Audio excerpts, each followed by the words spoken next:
Hi guys. Hi guys. Good morning, everyone. Hope everybody's doing great. I'm talking today about DeFi's revenue meta, that fundamentals matter for valuations. We have been looking at data from 2021 to 2025 to see if that's the case and how the market has been evolving. Just a quick spoiler. So since the beginning of 2024, fundamentals have added 8.7 percentage points in explained variance versus just a simple Bitcoin and Ether-based model for 6-month market cap growth of DeFi projects. And protocol fees and TVL growth have been the most important drivers, with protocol revenue being at the third place. So very brief words about myself, and I'm a partner at Greenfield Capital, a European crypto fund investing in DeFi, infrastructure, and consumer. Here are a few of our investors on the bottom. And yeah, the reason why we have been doing this research is that one of our core DeFi theses, next to many other interesting properties, is that cryptographic verifiability of real-time financials should lead to more efficient markets due to lower information asymmetries, leading to more efficient asset pricing and better risk management. And so, yeah, we wanted to basically see if the market has been pricing tokens accordingly, actually. So we have been looking into basically whether what explains DeFi valuations. Is it largely Bitcoin and Ether prices? Is it protocol-specific KPIs or narratives on social?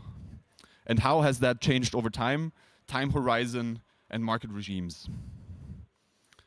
Here a bit about the methodology we applied. So we've taken a bunch of DeFi protocols, 77.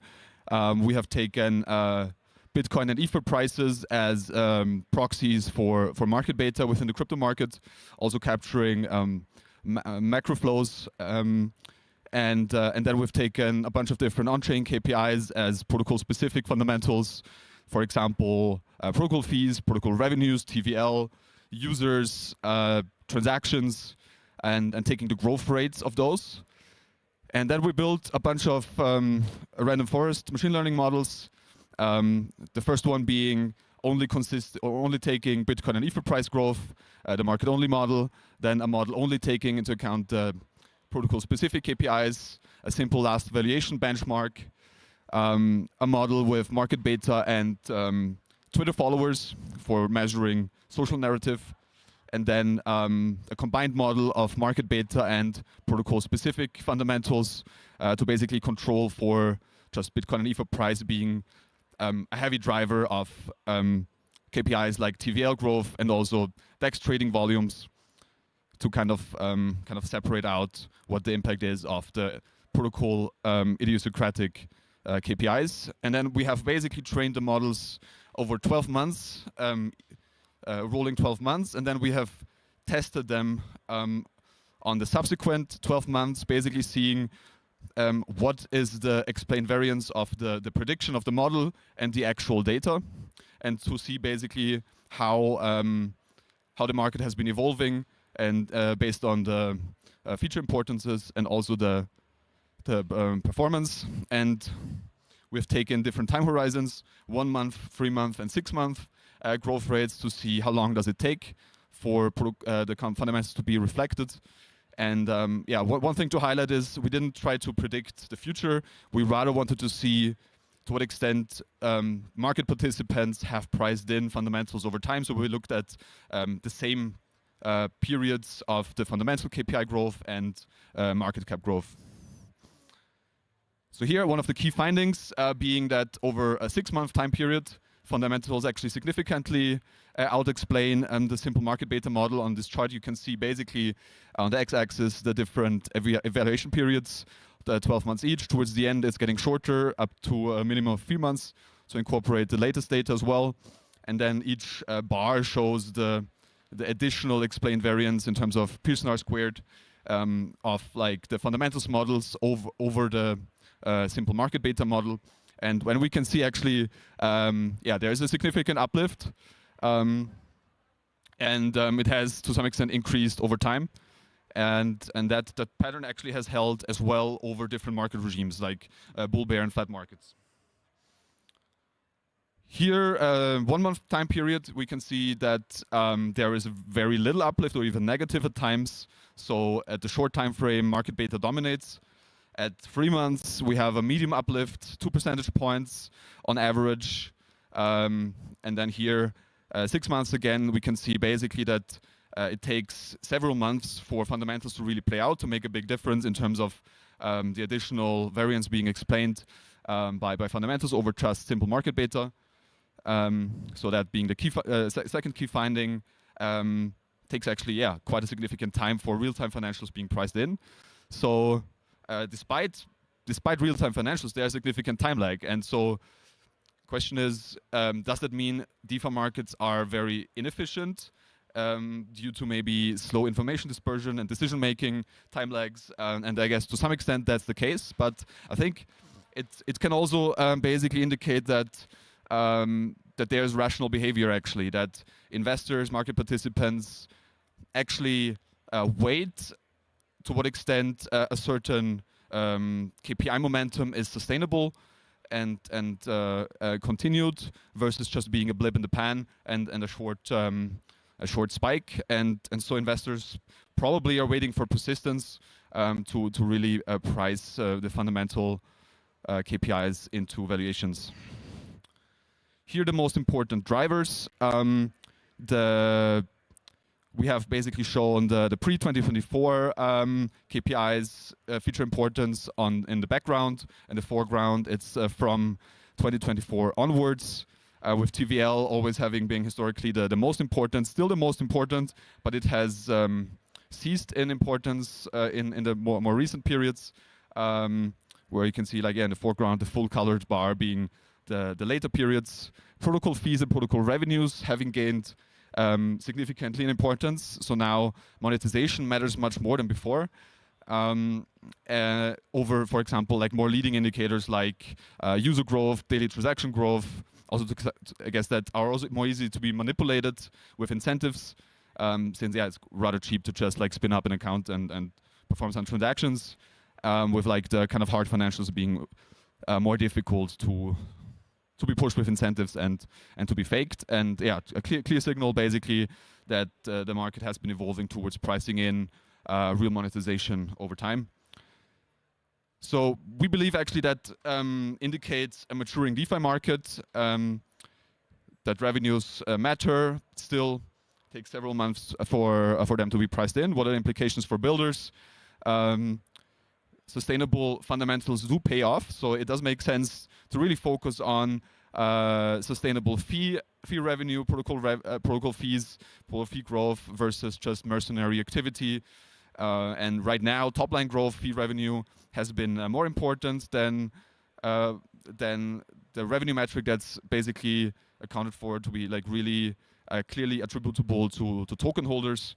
But I think over time we will see an increasing importance. Actually, in the latest data, we do see an increasing importance of protocol revenues over protocol fees. And since there is actually the significant time lag, and sometimes obviously qualitative factors also matter to a great extent, it does make sense to help investors to interpret the data, to also basically be integrated in the various data providers, publish KPI dashboards yourself, because sometimes it's not entirely straightforward to parse the data directly on chain, run earnings calls regularly to explain the latest trends, strategic positioning, give some context to basically increase the confidence in the on-chain KPIs that are visible, to potentially have basically investors price it in more quickly, maybe attain higher multiples, or provide some forward guidance as well, which can be beneficial. And for investors, it means there is increased underwriting clarity, since there's a much clearer relationship between monetization and valuations these days, and that should actually open up the gates for further institutional capital coming into the space, legitimizing the space, which should benefit valuations, the overall space, and just DeFi projects generally. And at the same time, the time lags indicate that there's significant alpha potential to be early to a trend, to basically spot breakouts in revenue growth, for example, on chain before others can see them, and interpret them correctly in terms of like to see whether a certain traction is going to be sustainable or not, or is it just a incentive-driven fad?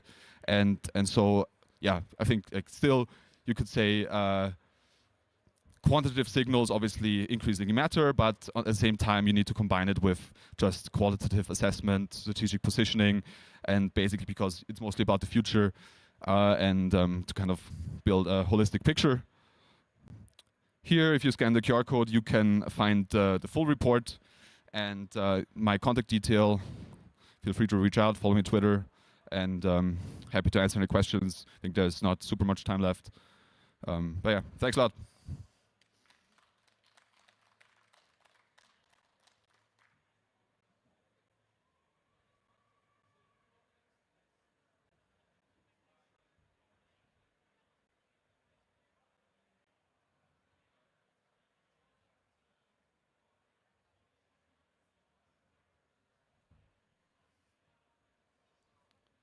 So what we've looked at here is all basically fundamentals that are reflected on chain based on Artemis data, and so those basically, if you look at the revenue metric that we've used here, that's directly attributable to token holders, so like revenue that accrues to a treasury that goes into revenue share or buybacks, and so any labs revenue is separate to that.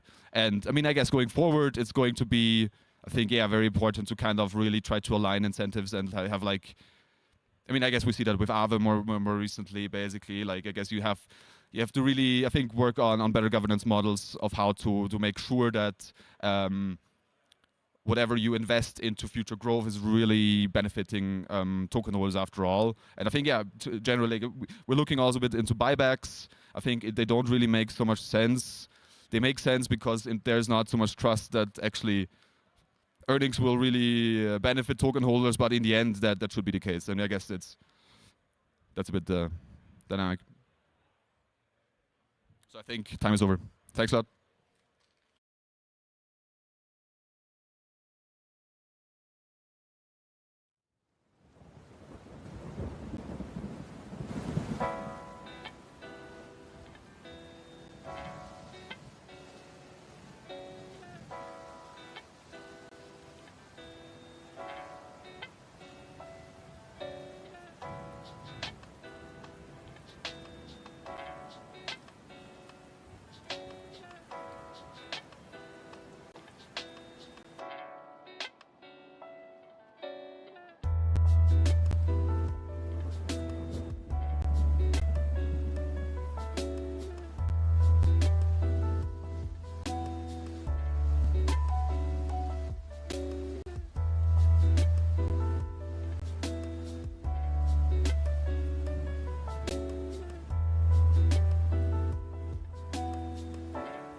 All right. We live? Okay. Thanks, everyone.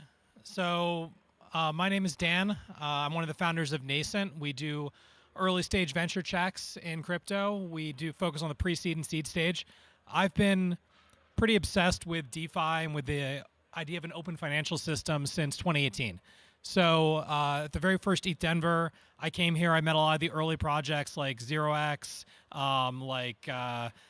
there was a few other lending protocols. Compound was around at the time. And the thing that really spoke to me about this was the idea that we were going to enable anybody to access or create any imaginable financial product or service. And today what I want to talk about is what I think the next phase of that vision, of that future looks like. And it's not the one that I expected when I first got involved 8 years ago. So the original dream was we're going to get everybody on chain. Everyone's going to be doing everything end to end. They're going to get their money on chain and they're never going to leave. They're going to interact and transact with other people who are also on chain. And that was where we were going to get to. But I don't think that is realistic anymore. We need to be honest with ourselves about what it's going to take to onboard billions of people over the next decade. The reality is people are really living only about 5% of their financial lives on chain, if they're even on chain at all. 95% is still things like paying your rent, paying your groceries, paying taxes, dealing with bank accounts and receiving your paycheck there. We need to accept the fact that it may have always been a pipe dream that we were going to get everybody living 100% on chain. The apps like Uniswap, like Morpho and Aave, these work. They're great. We've made tremendous progress, but that is not the only place that we can expect people to live. And that boundary between the two things, that seam, that's where we need to be building the right products and the right experiences for people. So that meeting of the pure on-chain world of protocols and then the off-chain payment rails, existing accounts and relationships, that's what we need to be building towards, is that connective tissue. So when I talk about neo-finance, I'm not talking about DeFi, I'm not talking about things like Uniswap, like Morpho, which are these really pure on-chain protocols. They can be a part of neo-finance, but they alone I would not categorize that way. At the same time, I wouldn't call things like Robinhood or Coinbase as their core product to generally be in that neo-finance category either. And it's certainly any exchange where you're just trading crypto assets on a centralized exchange, that's a traditional legacy exchange that happens to have a new asset class. There's nothing really new or different about that. But when you bring them together, when you give people the ability to earn and save and spend, that is where we start to see like real usage, coupled with a self-custody element, and then also hooking in seamlessly to traditional payment rails. Remember, people aren't just coming on chain and staying there forever. They're going to come on chain. They're going to flow back off chain. This is going to happen. We need to accept that and design for those hybrid systems. One of the best examples of this so far is a product integration that Coinbase did with Morpho. So Morpho is this permissionless lending protocol where anybody can set up a pool using any asset as collateral and allow people to lend against that. Now, once that's created, Coinbase came in and they were able to hook in to vaults and allow people to come in and deposit Bitcoin that they had on Coinbase, convert it into CBBTC on Base, put it in Morpho, borrow USDC against it, and have it in their account. I've used this integration. I hope many of you have tried this too. It is incredibly smooth. You don't need to worry about token approvals. You don't have to worry about gas. It handles everything seamlessly for you. And the results have been phenomenal in just over a year of usage where they have grown to. Morpho as a whole has over $8 billion in TVL. They've gotten to nearly $1 billion in active loans through this integration as well. And now they've integrated with many other major institutions, Anchorage, Bitwise, Kraken, many more. And those are just a few of the ones that have started. They're making new announcements. It feels like multiple times a week of new integrations that are coming online. Recently, they just announced Apollo, a nearly $1 trillion asset manager, announced a strategic partnership with them and is actually now buying some of their token too. So it's really coming along very fast. It's not the only thing, though. That was what we would call, I think over the last few years, the DeFi mullet, right? The fintech in the front, DeFi in the back. There are other ways that you can integrate and do these neo-finance experiences. One of those is tapping into liquidity. So using off-chain liquidity on centralized exchanges, on CME, you can get so much more liquidity than is available on any of these on-chain protocols, especially if you're launching new assets. So Athena is one that grew. They were the fastest digital dollar to get to over $10 billion issued. And they did this because they were doing a tokenized carry trade where for the short leg of the trade, for the shorting on perps, they weren't just doing it on on-chain protocols. They were tapping into Binance and Bybit and OKX, where all this perp liquidity exists. So that enabled them to scale in a way they couldn't have ever scaled this product if they were only living purely on-chain. Tenbin is now doing a similar thing, doing tokenized commodities, gold, and they're also doing tokenized non-US dollar currencies. And they're able to tap into the existing liquidity on CME and on the FX venues as well in order to create their products. Again, you can't create these just on-chain, but you still create self-custody opportunities and product integrations permissionlessly that you couldn't do in a fully centralized setting either.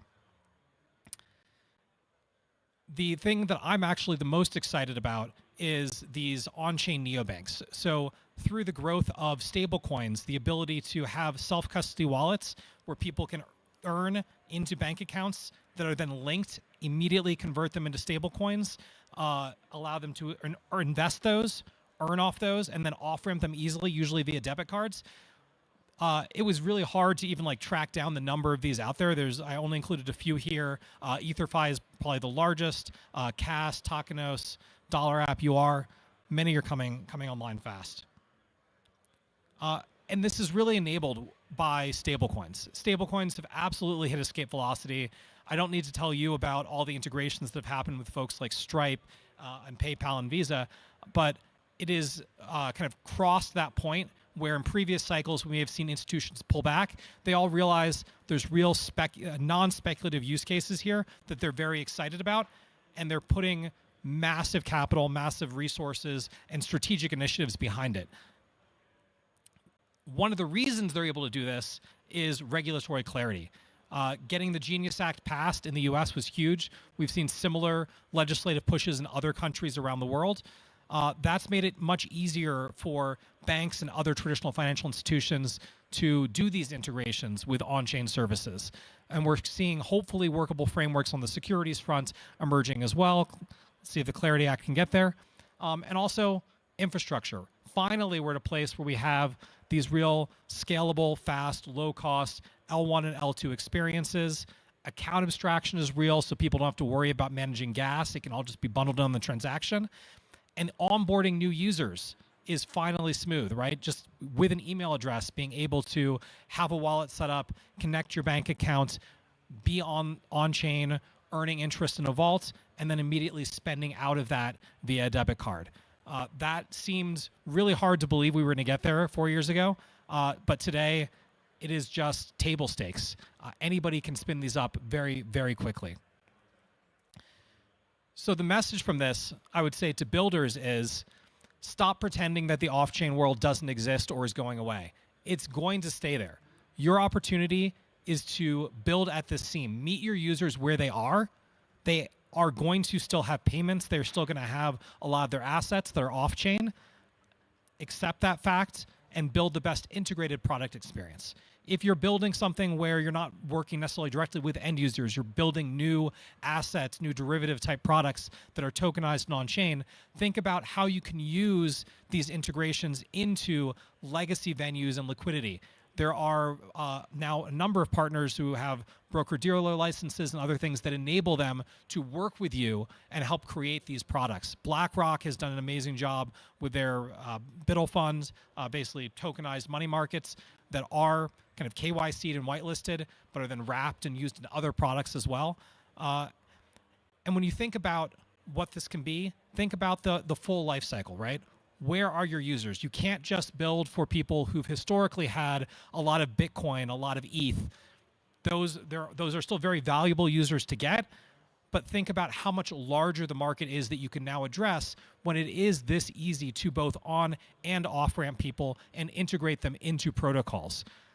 Don't just limit yourself to the people who are going to come to this conference and come to similar ones. Get out there. There are billions of people that are now part of your addressable market. The final warning I will have, though, here is, to builders is don't forget about security. This is still really important. If you lose people's money, whether it's your fault or some hacker doing something that you couldn't have prevented, doesn't matter. It's game over. Institutions are here. They only want to work with partners who understand how important security is at both the wallet and smart contract level. And so you need to be serious and show them that you're going to be a partner worth working with, who's not going to cost them customers and cost them fines and headline risks and all of that. This is a place that we at Nascent have actually been investing in for years. It's not a new thing. The guys, Andy at the Rollup, I think, was the one who came up with this term of neo-finance. We've had this thesis for a while between Morpho, USDAI, and Birch Hill on the lending and credit side, down to folks like OpenFX, which are doing FX payments, are now well past $20 billion in annualized volume within less than 2 years of launch. It's pretty incredible how fast these things are growing. Don't sleep on this. Don't say, oh yeah, maybe this is a trend. I promise you, the best founders have been building towards this for multiple years now. It is obvious. Please, please, please start building with this in mind. If you are doing this, reach out to us. We want to work with you. We've had a lot of experience working with teams, navigating the complexities of the neo-finance space and bridging these on-chain and off-chain worlds. Don't feel like it's throwing in the towel on permissionless access and truly open finance. That is still going to be supported. The more people, the more assets we get on-chain, even if it's coming through intermediated settings, it's adding to the liquidity, it's adding to the robustness of the pure decentralized, pure uncensorable assets and protocols, and we will all benefit from that, especially the people who need it most. So please, please think about this. Think about where you can play and the opportunities that are emerging as we have this clarity, as we have these opportunities. Let's grow the pie. Let's grow the opportunities. Thank you.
Morning.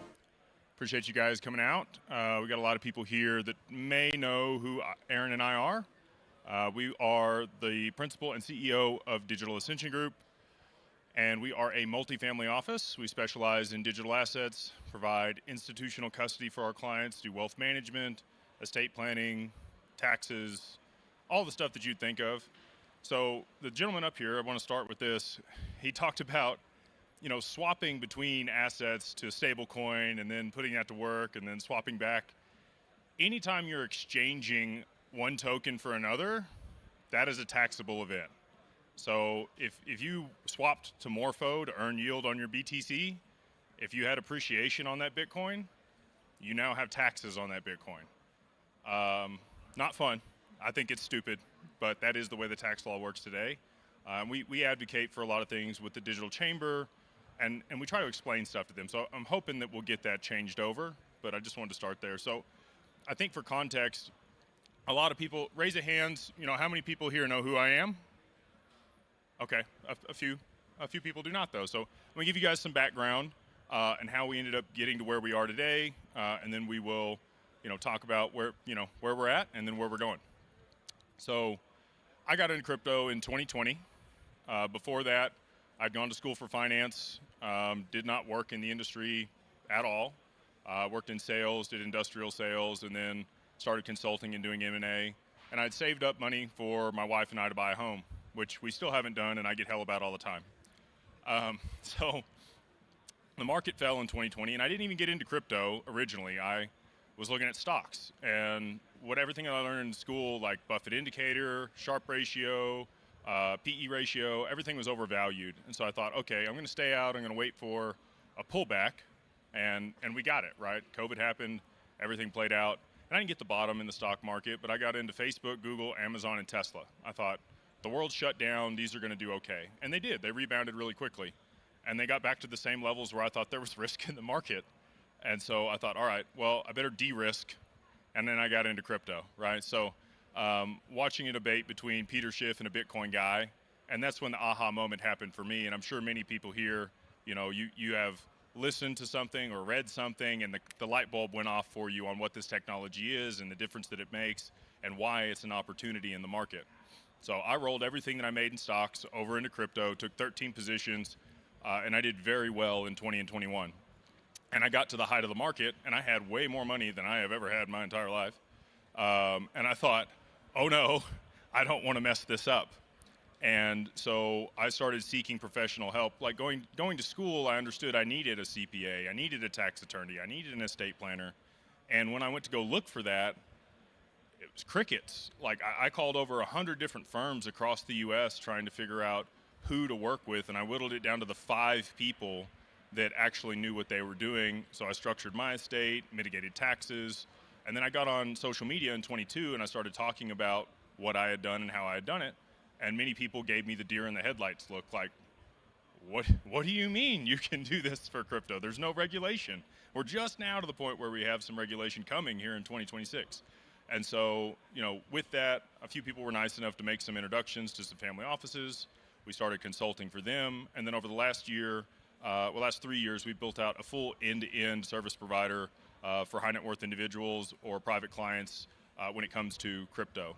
And so in 24, we started taking in capital as a wealth manager, where we have an SEC registered RIA that actually gives you crypto advice on crypto, a financial advisor you can talk to. We went from 0 to $1 billion in 1 year under management, which is unheard of, does not happen. And that's all crypto, by the way. That is people that have crypto that want institutional custody and access to institutional products. So there's a lot of DeFi out there. But the deal for me was my wife has no clue on this stuff, okay? And she doesn't care to. And so God forbid something happened to me, I wanted to make sure that my assets were held somewhere where she's on the account. Just like your bank account or your stock account. Anything like that, you would want continuity for your family. If something happens to me and it's on a USB drive in a safe at my house and she has no idea how to use the keys or use an exchange or do any of this stuff, it's gone. And we've heard horror stories about this where, people got into Bitcoin early or Ethereum early, and then they go to jail or they pass away, and their spouse or their family can't access the assets. All of this wealth that they could have enjoyed is now gone. So we feel like we bridge the gap there. We have institutional custody at Anchorage. We just formed a partnership with Fidelity for a Bitcoin product. Over the past 5 years, that product has generated 38% in kind in Bitcoin. So, and we democratize access. Normally you would need at least $10 million in Bitcoin to be able to even approach the individuals that we partnered with on that. It's only $500,000 when you work with us, which I know is still a lot of Bitcoin, but it's a step in the right direction, right? So, over the past 3 years, we've grown exponentially. We started with just 2 or 3 people, and now we have over 100 people that work for the company. And a lot of that is due to the wonderful efforts of Aaron Freeze. I, this year, have stepped back to chairman of the company. I was CEO for a long time. We have promoted Aaron to CEO of the company at Digital Ascension Group. So congratulations to Aaron. So Aaron, I would love it if you would give people an idea of where we're at right now, and then where we're going over the next 3 to 5 years. Yeah, absolutely. Thank you, Jake. So I want to talk about how to think about crypto investing, right? Everyone in this space probably has a general idea of how they approach this, right? You guys are ahead of the curve. When I think about it, it's really early tech adoption, right? That's what this is. This is a new tech. This is a new way to think about moving data and moving value in the world. And so the way that you approach investing in the space is about utilization, right? Who's actually solving real world problems? Who's actually driving adoption of that new tech, right? But it's a really nuanced way of thinking about it, and you have to understand it. And that is not accessible even to the most affluent and sophisticated investors, typically, unless they're in this room, right? Unless they're actually doing the things and getting really curious. Most people don't know how to approach this. If you layer on top of that, how do I hold these assets securely? Which partner should I be thinking about? How do I think about estate planning? How do I think about insurance in this space? Who are the right funds that are doing the right things? How do I know I'm not going to get caught in a scam, especially in an industry that's been under-regulated or not regulated at all, that's global, and there's not a lot of standards across the globe for these things. If you add all of that together, this means this is an asset class that, while it might be appropriate to have a place in a portfolio for a lot of people, no one's going to know how to approach that. How do you think about this asset class, and what do you do? When you think about traditional finance, you also run into these same problems, right? How do I think about investing in this space? How am I making the right decisions? But you're likely not making those decisions alone. You have a financial advisor. You work with a brokerage a firm. You have a brokerage account that you're likely not managing yourself. You've been put into a model. Your 401k is likely tracking a model that's appropriate for your age and for your investment goals and your how risk averse or risk on you are, right? And somebody's helping you make those decisions. To date, that has not been the case for crypto. You have to make these decisions alone. Your traditional financial advisor won't touch this asset class. Even in the family office space, you likely don't have somebody inside of that firm that understands this asset class, that can make these decisions for you or help you navigate. That is the bridge that we're filling. That is really where we sit in the middle of this. We are a fully licensed registered investment advisor, so we can manage the entire portfolio, and we do. Most of 99% of our assets under management today are crypto, but we can take a full portfolio. And the advantage to that means we actually fit crypto into your entire financial plan, right? We think about how it fits into your portfolio. How should you allocate to this asset class? We do believe that crypto has a place in most portfolios, and we help you think about that in the right way and make the right decisions, find the right vendors, and do the right things. This has been a really difficult journey for the last 18 months to get to this place for a number of reasons, most of which is that no one else is really doing this work in this space. And we know that now for sure because the operational burdens that we've had to overcome to get the crypto markets to fit inside of traditional wealth management have been incredible. There was a gentleman last night at the event that we attended, and he equated that to crawling over broken glass, and I can attest that is very accurate. Yeah, it's sure. So raise the hands. How many people like when exchanges commingle your funds with other people? Nobody. So we don't do that. right? Like that's a big piece of the architecture and the way that we structure this is it's a segregated account in your name, insured, bankruptcy remote, not going to be a Luna or, you know, a Celsius or an FTX type situation. We have controls in place to be able to mitigate those risks and structure it the right way so you retain ownership and it's separate of everybody else while still being able to participate with a broader community. And these are things like crypto native people know, right? If you're in this space, you know that that's what you want it to be. Traditional people just roll stuff all up together and it's in an omnibus account and they think that's okay. Anyway, I'll let Aaron continue. Sorry. No, that was great. My soapbox. Yeah. I think the other big piece of what we do is actually provide a human touch, right? Crypto is very digital first. You often don't have any, a trusted partner to call. We provide that human touch. You can pick up the phone and call your advisor, which can be critical. This market is really volatile, and it can be a really trusted partner for you to call, no matter where the market's going. When the market is going down, having somebody that you can pick up the phone and say, how do I think about this? What does this mean for my portfolio? We offer loans to our clients. We have a lot of really great lending partners. If you have loans in the crypto space outside of having an advisor, likely you've experienced a margin call whenever the market crashes. In October, when the market saw that really big dip, we actually saw zero liquidations. We were able to meet every single margin call, and that is because we have really good relationships with our lenders. We were able to pick up the phone, meet every margin call. We saved our clients $30 million in liquidations that day. And so it is that human touch. Also, when the markets are doing really well, right? If you've got a lot of unrealized gains, what do you do with those? Do you sell? When do you sell? Are you bullish on this? Is there tax loss harvesting you can take advantage of? Should you diversify? Those types of questions. It'd be really great to have somebody that understands your entire financial picture, is an expert in crypto markets, and can help you make those decisions. It's providing that human touch to the crypto markets. Yeah. Again, so a lot of what we've built over the past 3 years has been very selfish for me. The way that we've structured the fees, the way that we've worked with our partners, like I know what I want this to look like, and I could not find anybody else that was doing it the way that I wanted it done. And it's been a beating to get it done the right way, but we're continuing to push that direction. And we get a lot of feedback from our clients, right? We ask questions, we want to be engaged. If we're falling short somewhere, we want to know. But, and we want to continue to cultivate that. We've got over 3,000 clients today. On the estate planning side, we're somewhere north of 7,000 clients, and it's not slowing down. It has been a wild ride, even in a bear market, to see people being proactive and getting ahead of the appreciation that you inevitably know is coming for you in this asset class. Once we get regulation here, it's going to be a Cambrian explosion, and I think there's a few assets that are poised for that even prior to the regulatory compliance that we see coming in. So on that topic, Aaron, where do you see the firm in the next 2 to 5 years? Yeah, really explosive growth.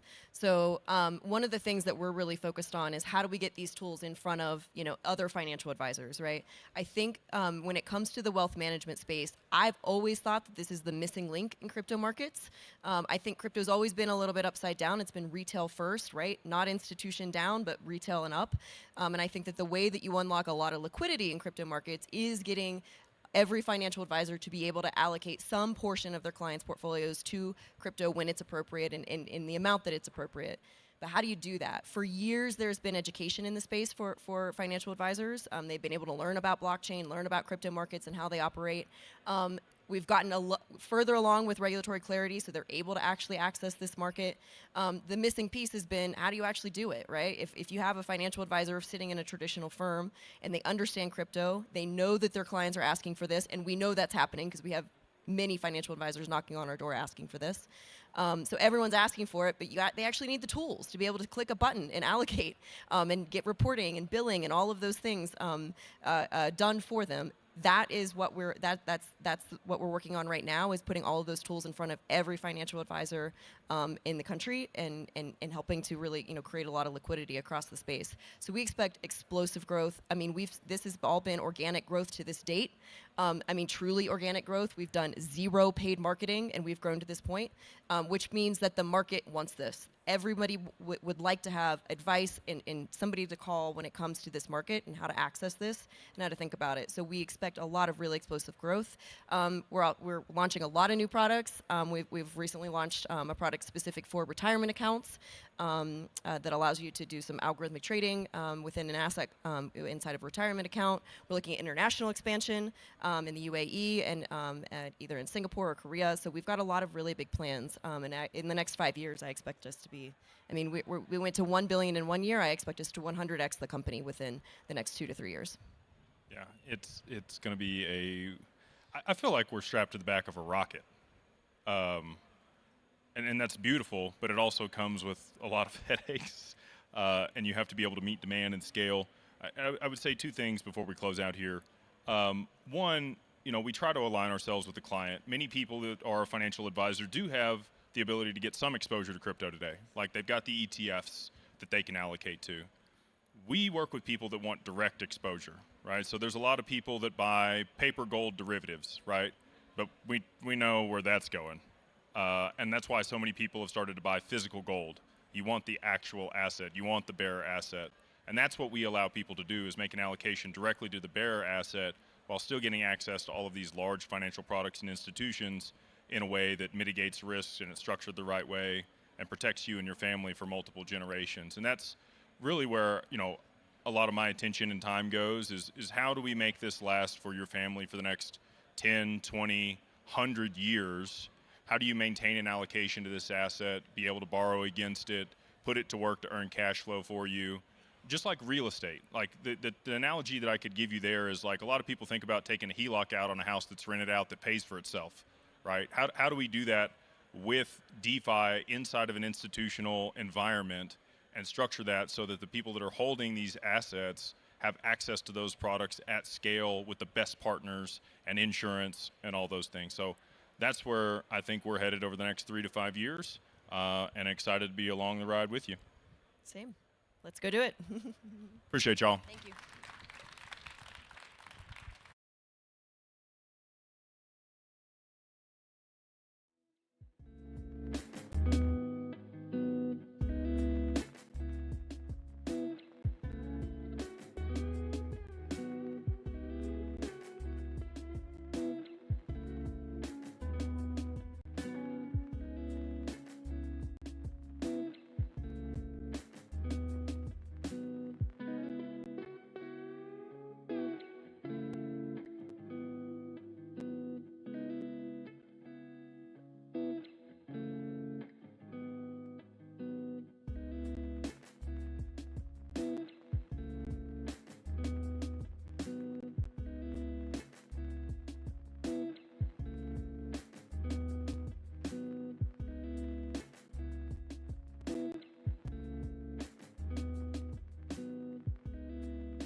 see if... All right, sounds good. All right, hi everyone, good morning, good afternoon. My name is Nicola. I've been building with DeFi Server for quite a while now. We have been in the space since 2019, 2020 or so. And frankly, there's been this nagging question in my head that I kind of wanted to, I guess, put some time into answering, and it's really about whether we are actually still building the thing that we sought out to build.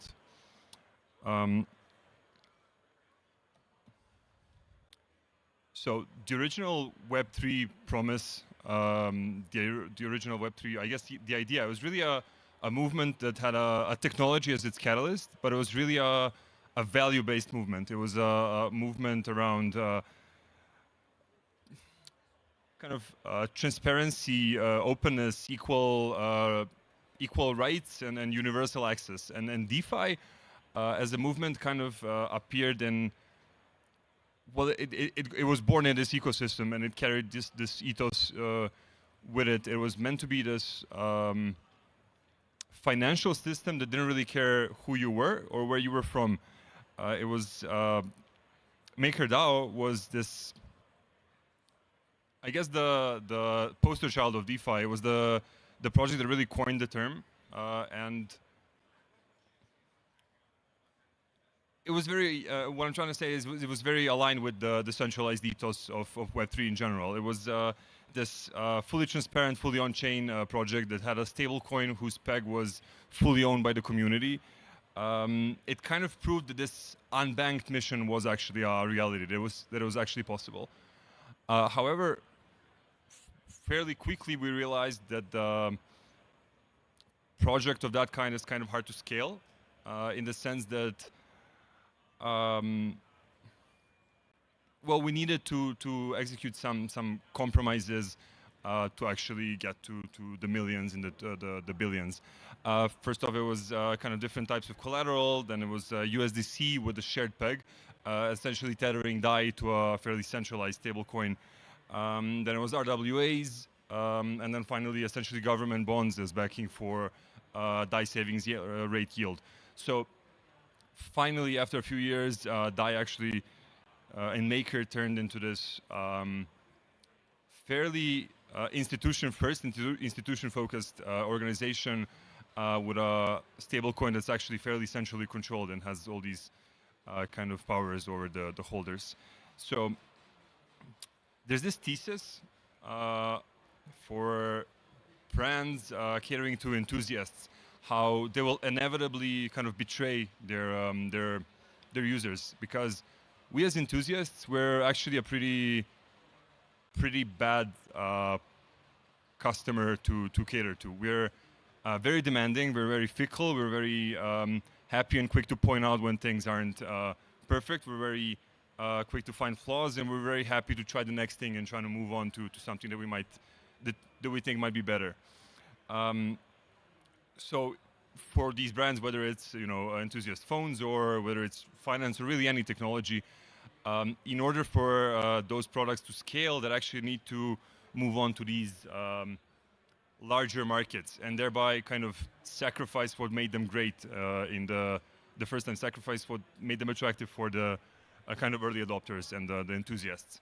And same kind of goes for DeFi. I actually heard this hot take that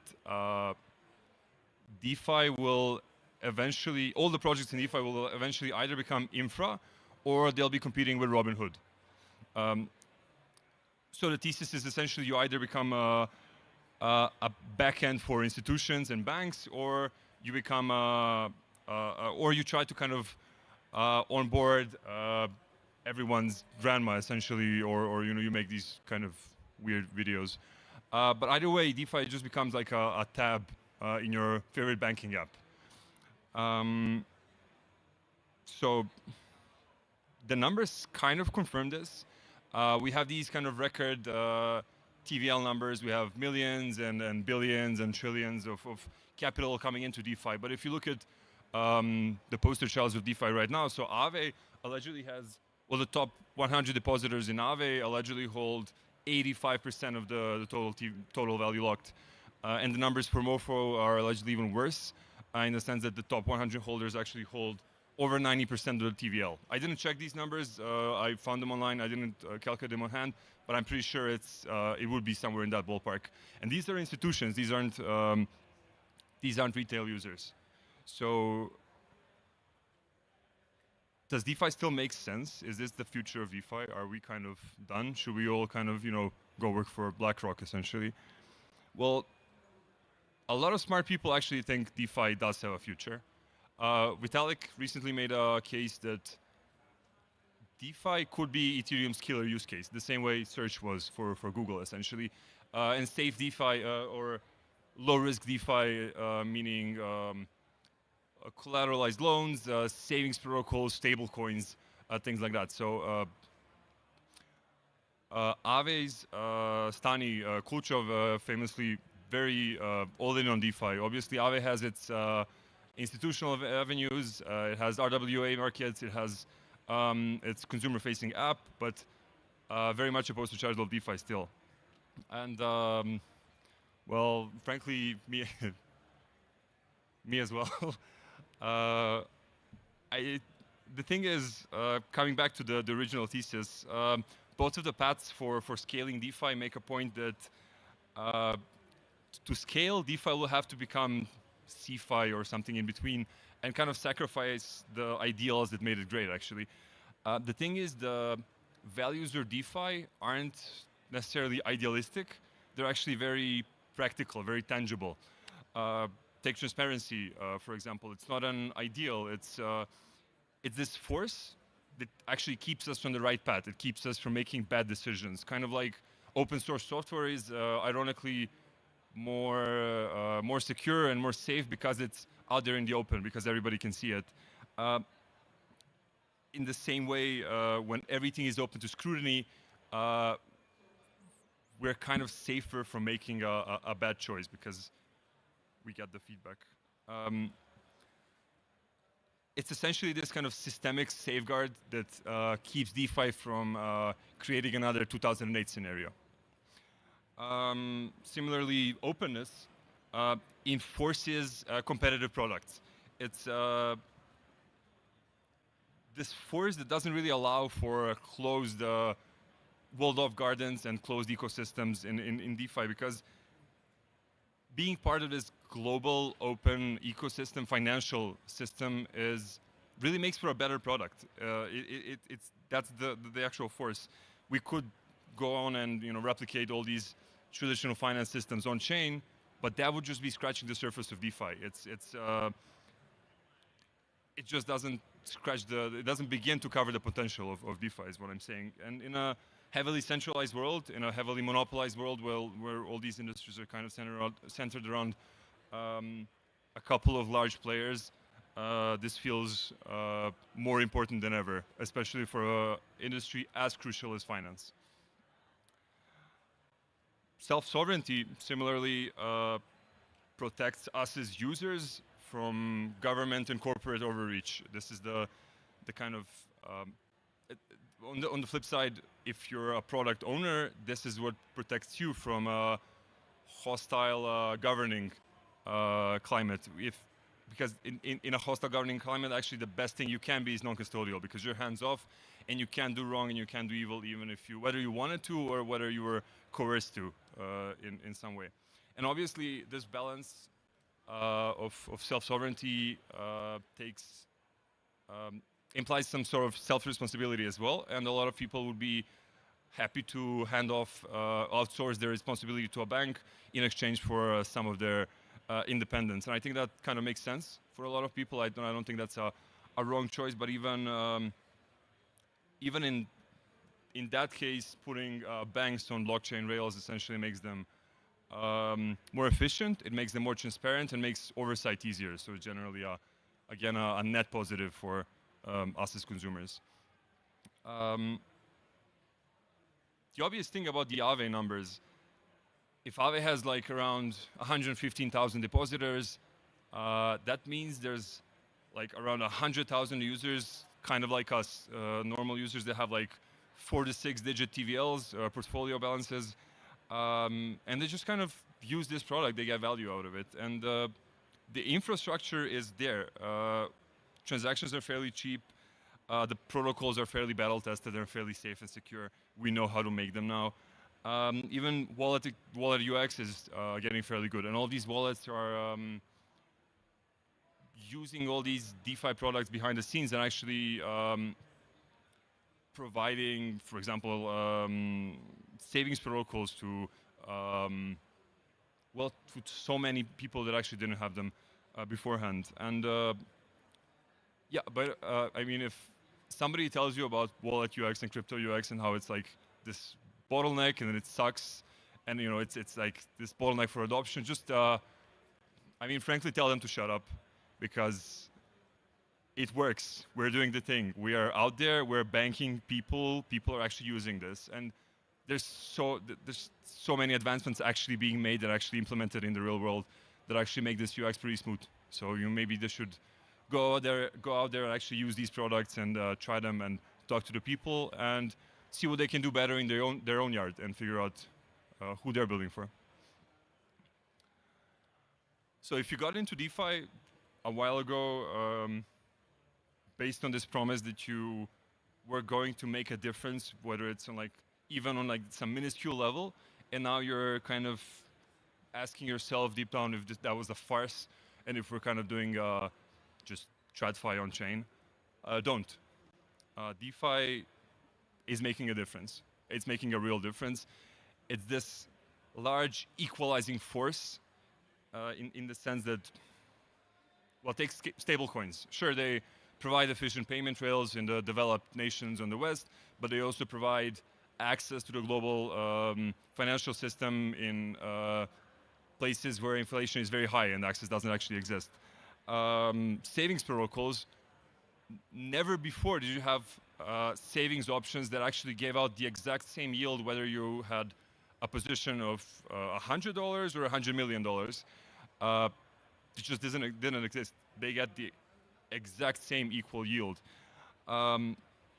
Even access to investment tools. The fact that I can use DeFi Saver to execute as an individual a delta neutral funding fee farming yield strategy, the same strategy that Ethena or Wintermute use on a giant corporate level. The fact that we can do the exact same thing, it's like this huge equalizing force. We have the equal opportunities, equal visibility, equal quotes, all these equal things regardless of who we are, where we come from, and what our position size is, essentially. So don't believe the hype. No matter what you're building, it's been claimed that DeFi is dead numerous times before. DEXs are dying, stablecoins are dead, over-collateralized lending is dead, crypto is dead, Web3 is dead. We've heard these things for years now, so just focus on what you as a person feel that makes sense and where you see value. And same for the product you're building. Figure out what the value that you are providing is and focus on maximizing that. Focus on actually providing that value and not scaling the TVL. And finally, know who you're building for. You might be building for yourself. You're probably not building for your grandma. But the audience that you're building for might be bigger than what you think right now. All right. Have a nice day.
All right. Hello. Good morning, everyone. Hope you've had a good ETHDenver. I don't know about you, but I'm exhausted and ready to go somewhere a bit warmer. But thanks for coming and joining for one more session here. I'm Alex. I'm the CEO of Dromos Labs, and we are the core contributing development company behind Aerodrome and Velodrome. So these two exchanges are both built on Metadex 02, and they dominate their respective ecosystems. And this year, very exciting, they will be coming together as Arrow. And Arrow is designed to be the unified liquidity layer for all of Ethereum. So today, what I want to talk about is how we got here and give you a little bit of a preview for what's coming up next year. So by the end of these 15 minutes we have together, I want everyone to be thinking about three things. First is that on-chain systems must deliver maximum value to their users. It's not just the main competitive advantage that exists in this new on-chain era, but it is the only way to align all the stakeholders of systems like these. Second, liquidity is essential to the on-chain economy. Decentralized exchanges should not be just thought of as sort of simple applications, but actually as liquidity networks. And their tokens must be tools for coordinating these networks. Third, the infrastructure that wins in the agentic future must be both maximally efficient and built fully on-chain with minimal centralized dependencies.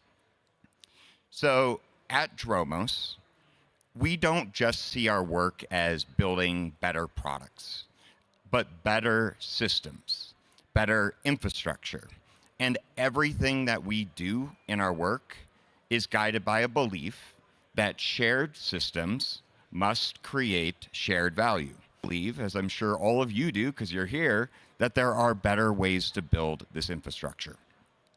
So that is why we build common infrastructure that delivers uncommon value. We combine leading technology with economic innovation to give everybody a larger stake in this new on-chain economy. And we think this mission is especially critical right now because we are entering a new global economic era. And if we all have anything to do with it, we hope that this is a better economic era.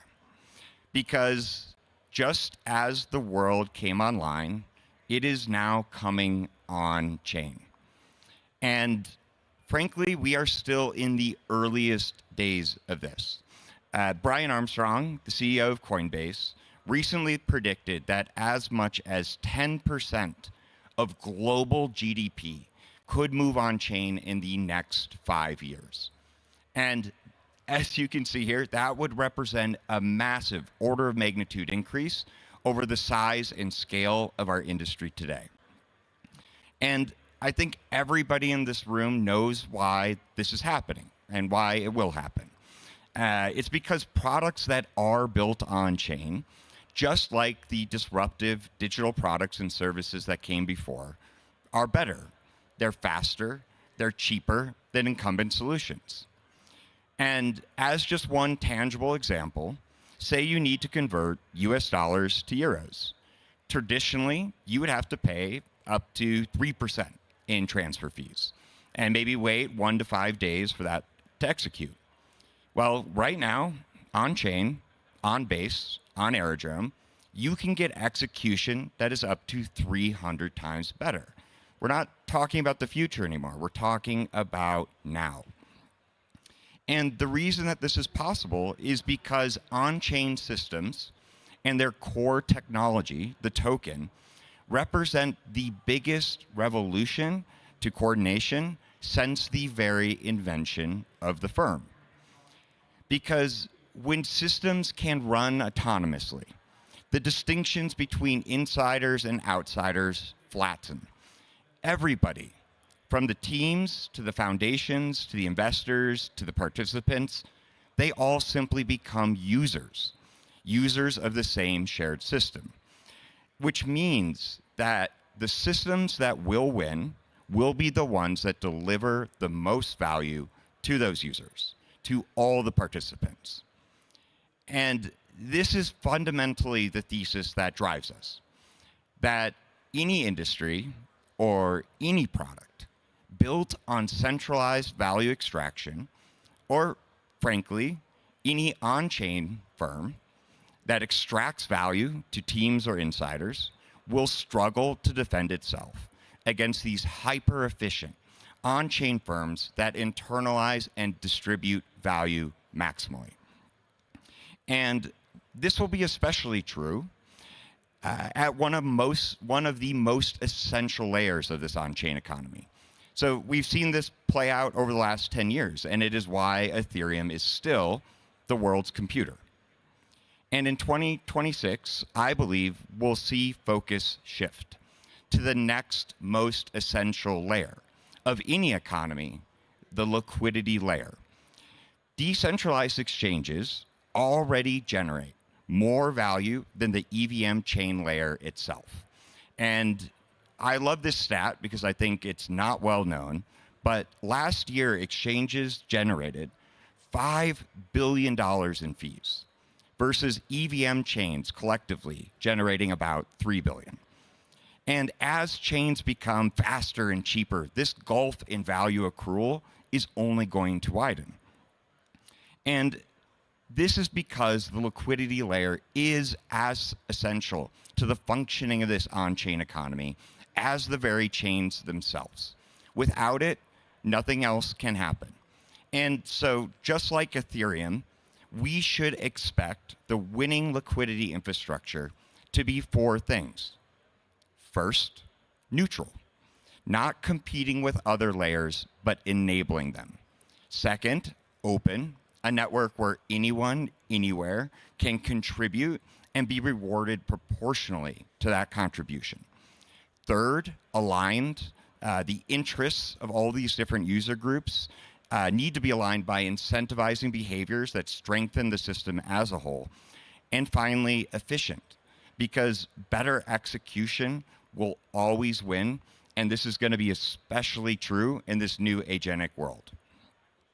And at the heart of all of these things is the token. At the chain layer, maximally useful tokens are essential. And since we're all ETH fans here, I think this should sound familiar. Ethereum uses its token to coordinate block space and secure the network. And a functioning liquidity network is actually no different. It requires a tool for coordination that organizes and secures capital, aligns stakeholders, and optimizes the marketplace. And the truth is that for most of the history, DEX tokens have not done this job. And this is where the MetaDEX comes in. Launched in 2022, the MetaDEX wasn't just another exchange. It was a DEX operating system, the technical and economic operating system that powers a liquidity network. And it's designed to solve the DEX trilemma.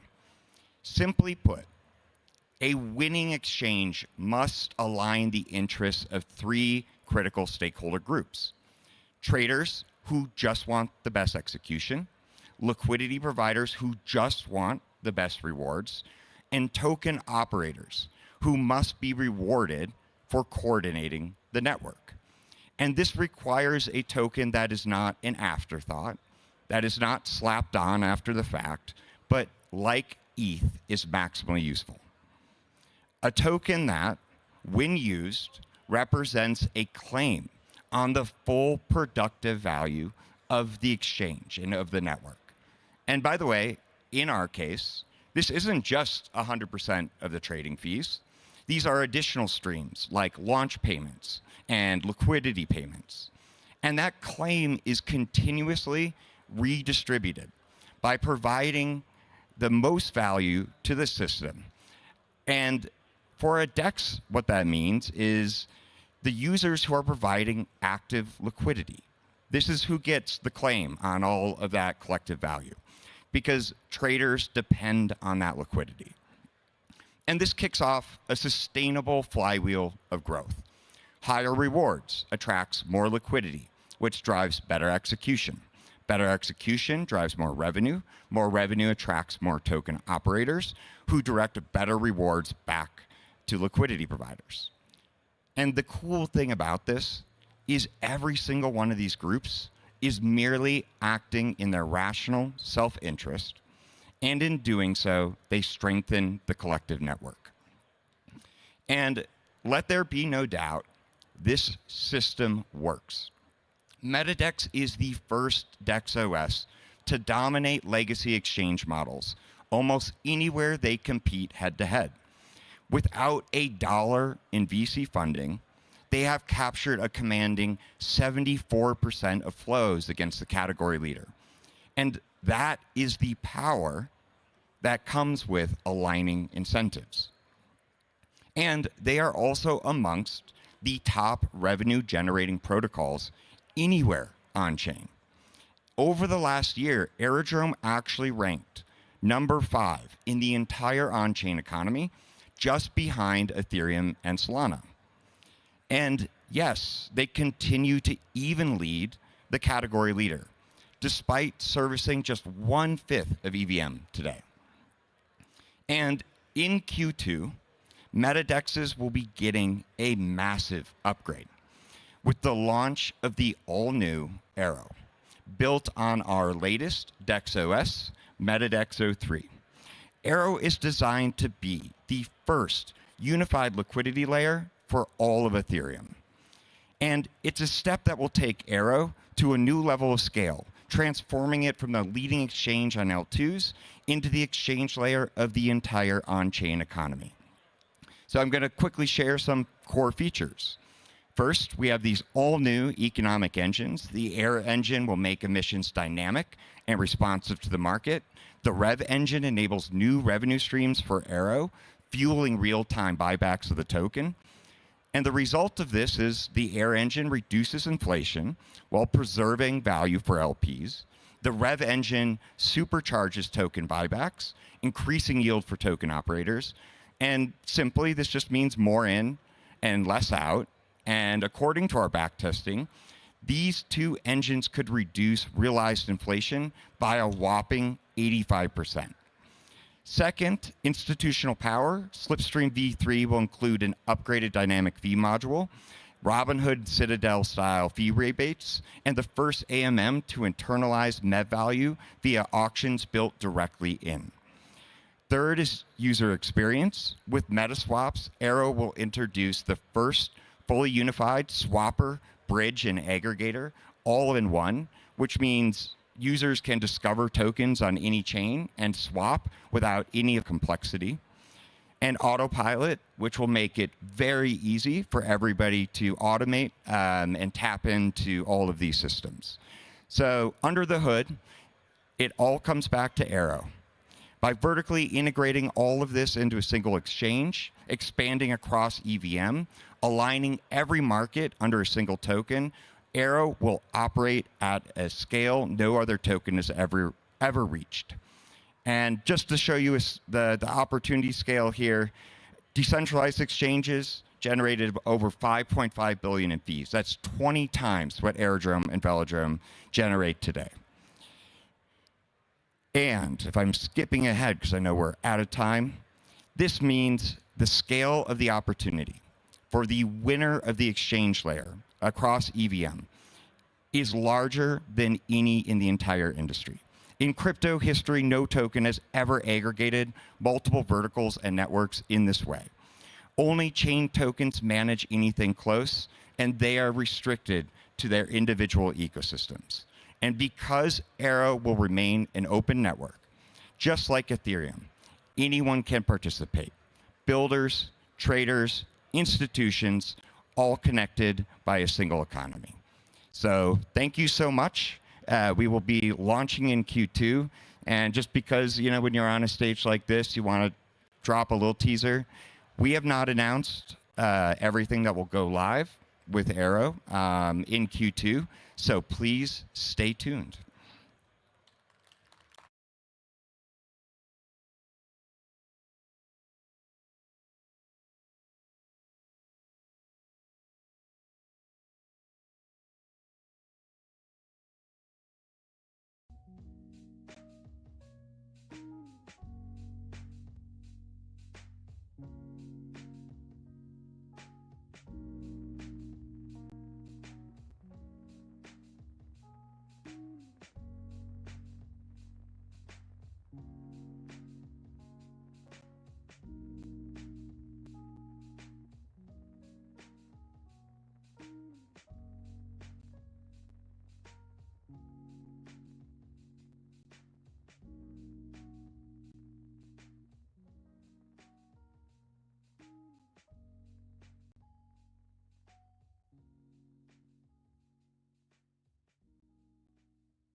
Not as comfy as they look. Are they like too deep? They're kind of hard. Square. Over in the right order? I think there's more order. Hello. Okay, let's get going. Thank you for coming and listening to us today. My name is Aisling, and I will moderate your yield chat for today. Maybe before we get started, I'm not a yield person. I know more about payments, moving money, infrastructure, things like this. So I was asking everybody all week, what do I ask the yield guys about yield now? And the question that came up every single time was, where does the yield come from? So maybe I will start with that, but we hope to talk about automation, distribution, the new blueprint for moving yield around, how to get it from here to there. We'll talk about first where it comes from. Maybe we'll take a look at, what is the current state of things, and we'll go from there. So I can pass it on to you. Cool. Hello, everybody. Lucas, co-founder of Renzo. We've been talking about this. We all know each other pretty well, so it's a topic that we talk among ourselves quite a bit. And over the last, let's say, 2.5 years, like we started Renzo in the summer of 2023, the whole landscape around yield has really changed and matured. So if we look back, let's say 23, 24, staking was really, like ETH staking specifically, was was getting normalized, and institutions and everybody was getting really comfortable with the risks around it. And restaking was a massive narrative that we started off with 2 years ago. And it's crazy to see how fast the space evolves, because everybody was really worried about restaking, the security of it, how slashing was going to work. But very quickly, everybody kind of piled in. And what we've seen over the last 2 years is the restaking yield literally go down. I think it's a premium about 5 basis points right now. And it really became risk-free. And we're seeing a similar evolution on Ethereum staking, where everybody's very, very comfortable to lever up on a lending protocol, essentially arb the premium between ETH staking and the borrow cost, and go up to like 90 LTV, which is 10 to 12x leverage. And I think we're going to see another evolution of ETH staking probably continue to go down. And with that, we're seeing the whole space kind of evolve, where it's not just around ETH staking, and this is kind of where Cap and Odyssey come in, where there's other assets that we're all looking at, whether it's on the RWA side, to really find longevity when it comes to yield. So I'll talk about a little bit more what we've started doing at Renzo over the last 6 months from an experimentation standpoint, but yield needs to be sustainable. Otherwise, it just goes down, right? The more TVL that comes in, it just dilutes the yield. So it's a problem that we all try to solve for and find that longevity. And the Cap guys have done an amazing job.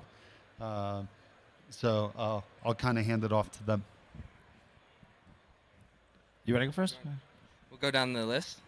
Sustainability or greater fools can impact yield. Just kidding. Kind of kidding. Kind of not. I'm Zane. I'm the CEO of Odyssey. We're a DeFi super app, and among other things, we have an end-to-end leverage yield stack. I'll share the anecdote I was sharing with you guys. I was a defender of Renzo. There was a DPEG a couple years ago, and I rushed to buy the DPEG, and then I figured out where's the best place to get the most yield. I took it to Linea. I looped it up on ZeroLend, rest in peace. I got the repeg yield, the ZeroLend airdrop, the Linea airdrop, the EigenLayer airdrop, the Renzo airdrop, thank you, I appreciate it. That's not happening so much these days. Those opportunities are smaller and smaller. So we're definitely in kind of this like transitory phase where yield has compressed quite a lot. We all know that. But I am optimistic about, I think kind of once you get past that, once all these crazy opportunities dissolve, what's left is who can come up with new access to yield, who can come up with new yield sources. Cap's a great primitive there. From our perspective, we aggregate all different types of yield sources. We integrate Renzo, we integrate Cap. And so we're always looking out for who's doing something new and adding a new market to generate yield from. And since my conversations here in Denver, talking to guys like you, I'm quite optimistic for what we're going to bring to market the next couple of years. That's good. I'm Wesso, CTO at Cap. We are a three-sided private credit marketplace plus a stablecoin, trying to generate real yield. But I think what is interesting is most of the yield from DeFi summer on has been like just subsidized yield. So when you say where does the yield come from, most of it was on either VCs buying the token. So then obviously you're selling the token that you earned in emissions, or then it's retail, right? And we haven't really seen retail participate in this as much anymore, but it's all basically token speculation. Then you resell it, tokens go to zero. That's not very sustainable. I'd say even if you think about like staking, right? In the broader context, that's exactly what it is, right? We're just like kind of subsidizing the yield, and it's good while the price is good, and the yield, percentages are good, but then that's not sustainable either. So I think the whole shift in the meta for like the last couple of years has been like, hey, let's go to real yield, right? Like activity-driven yield. You know, whether it's trading fees, borrow fees. Like, how can we start to utilize like, you know, the movement of money as a source of yield? Also, there's a lot of off-chain yield. So now, like, I think especially for this conference specifically, there's a lot of discussions around RWAs and bringing off-chain yield on-chain and utilizing not only, you know, those as like yield sources, but also being able to like leverage up that yield, being able to use RWAs in order to get liquidity and then be able to go ahead and use that liquidity for something else. So I also, for somebody who's actually, you know, building a stable coin, we think about stable coins as like basically 3 different types, right? One is you get yield from T-bills. So just like T-bill wrappers, we see BIDL, Benji, even ones that don't distribute the yield to you, like USDC, USDT, but they're really just T-bill wrappers, and that's all they basically do. Then there's type 2, where it's basically relying on either the DAO or the team to go and generate the yield for you. So either that's curation, maybe doing the basis trade, but there is like some, you know, centralization with that, or, you know, you're still relying on the team who is actually both supposed to be the technical product owners and also the ones who are good at, you know, going out and curating where the best yield sources are. So for some people, we've obviously seen that doesn't really work out for them. And then there's the type 3, which is what we're building here at CAP, and that's where we don't have to worry about going out and generating the yield. We don't need to go find a new yield strategy. Instead, we're a marketplace of yield generation where anybody can come to us, they can borrow the funds, go and be the specific owner of that yield generation. It could be scalable to all different types of strategies. And from there, I think we put one, transparency around the yield, because the yield's coming from the borrowed of the asset. 2, we're not having to go and source the yield ourselves or be the proprietary owner of that strategy. And 3, it can be scalable into the billions of dollars. So that's what we're doing right now. Very nice. Thanks a lot for the comprehensive and, you know, intelligent overview. I was expecting one of you to say, if you don't know where the yield is coming from, you are the yield. So that's generally true. No, but this is great, and it gives a kind of view of where yield has come from in the past, where you kind of see it going a little bit in the future. But maybe like it's good to kind of mention now, like you talk a lot about, I mean, the title of the panel is about automation and distribution. This is a little bit different, I guess, to what we've seen before. So maybe you can each say a few words about this, like where you see this going.